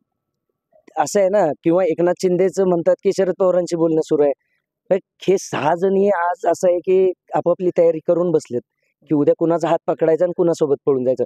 भीती ह्याचीच आहे की काँग्रेस फक्त भाजपसोबत जाऊ नये, बाकी कोण कुणासोबतही जाऊ द्या. मग ह्या सगळ्या प्रकरणात म्हणजे आता हे वरच्या लेवलचं बोलायचंच नाही आहे मला इथं, कारण आज विषय तालुक्याचा आहे, तालुक्याच्या अस्मितेचा आहे. विटा, विसापूर, खानापूर ह्या पूर्ण गावांचा म्हणजे एक 10 टर्म तुम्हाला दिलेला आहे निवडून. तर आता अण्णांना एकदा चान्स तालुक्याने द्यायला काही हरकत नाही आणि तालुक्याचा विकास हा 100% होणार आहे. म्हणजे आज मी एखादा कॉन्ट्रॅक्टर आहे आणि मी कोणासोबत तरी काम करतोय वरच्या नेत्यासोबत, तर माझं साधतंय, मला सगळं चांगलं मिळतंय, मला काम मिळतंय, ठीक आहे. पण ओव्हरऑल गावाचा विकास जर व्हायचा असेल तर तालुक्याला एकदा सगळ्यांनी संधी दिली पाहिजे असं मला वाटतं. विधानसभेची जी निवडणूक लागली त्याच्यामध्ये 3 उमेदवारात तिरंगी लढत आहे. काय वाटतंय तुम्हाला? तिरंगी आता तिरंगी म्हणजे काय, आता सोळा बाहेर असं वातावरण सध्या एक नंबरच आहे थोडक्यात. प्रत्येक जण आपापलं सांगणारच, तुम्ही सांगणार त्याच्याबद्दल काय बरोबर म्हणणं? आहे. हाही वातावरण कसं आहे आता गावात तसंच आता सध्या चालू नाही वातावरण. म्हणजे ते ह्याचा म्हणून आम्ही सांगत आहे, त्यांनी कामं पण केली ती, त्यांचा विकास पण आहे. त्यांचं सगळं म्हणजे त्यांनी जी केली ती त्याच्या या कालावधी 10 वर्षात त्याच्या पाठीमागे कुठल्याही आमदारनं काही केलं नाही. 2दा सदाभाऊ होऊन गेली, अण्णा होऊन गेली, कोणी काही केलं नाही. टिंबू योजना तर अण्णाच्या काळात सुरू झाली. अण्णाच्या काळात नुसती ही झाली, मंजूर झाली. 5 आमदार आपली होते त्यावेळेला. गोरफड सरकार ही होती, 5 जण आमदार. त्याच्या काळात मंजुरी घेतली होती टेंबूला पण टेंबू खरी राबवली आपल्या अनिल भाऊन राबवली पाठपुरावा केला. त्याच्यानंतर 4 ते 14 सदाभाऊ पण आमदार होते त्या काळात पण टेंबूचं काम झालं नाही त्या म्हणजे प्रत्येक आमदाराच्या काळात थोडंफार काम झाले झाले पण तसं नाही काम नाही झालं त्यावेळेला काय आमच्या रस्त्यात झालं करगीण रस्त्यात 10 वर्ष झालं नाही टेंबूच कसं झालं कुठल्या करगीण रस्ते आता शेतपळी करगीण रस्ता आमचा 10 वर्ष असा बिना होता आता एकदा मागा अनिल भाऊनी केला आता पण त्यांनी म्हणजे आता त्या रस्त्याचा मुद्दा आता पण त्या रस्त्याचं बरेच वर्ष काम नव्हतं मग आता तर बाबरे यांची सत्ता होती मग चालू आहे काम चालू आहे ठेकेदारला काय मध्ये पाऊस चालू झाला त्यांना काय ती मरून मिळालं नाही वेळच्या वेळेला पावसात काम थोडं रखडले 5-6 महिने आता 4 महिन्याला पाऊस चालू होता पावसात काम होणार कसं आता चालू आहे म्हणजे एकंदरीत सुहास बाबर यांना बाबांना बरीच मान्यता चांगले मतदान पण आहे गावात त्यांना 1 नंबरमध्ये. खानापूर विधानसभेची निवडणूक लागली काय वाटतंय तुम्हाला कारण निवडणूक लागल्या सुहास बाबर हे 1001% निवडून येणार आहे. म्हणजे 1001% म्हणजे कामाच्या ह्याच्यावर अनिल भाऊच्या जे काम झालंय त्या कामाच्या जोरावर 1001 कुठली कामं झाली शेतपळे गावात जवळजवळ आता 54 कोटी कामं झालीत आतापर्यंत भाऊच्या माध्यमातून त्या 10 वर्षात 54 कोटीची काय काय कामं झाली करगणे शेतपळे रस्ता 6.5 कोटीचा आहे. कधी मंजूर झाला गेल्या वर्षीच झालाय. आता काम सध्या चालू आहे. आता 6 कोटीचा रानमाळा ते तडवळे शिवरस्ता आता कॉन्क्रीट करण्याचा मंजूर झाला. म्हणजे ह्या कामाच्या जोरावरती कामाच्या जोरावर 100% निवडून येणार.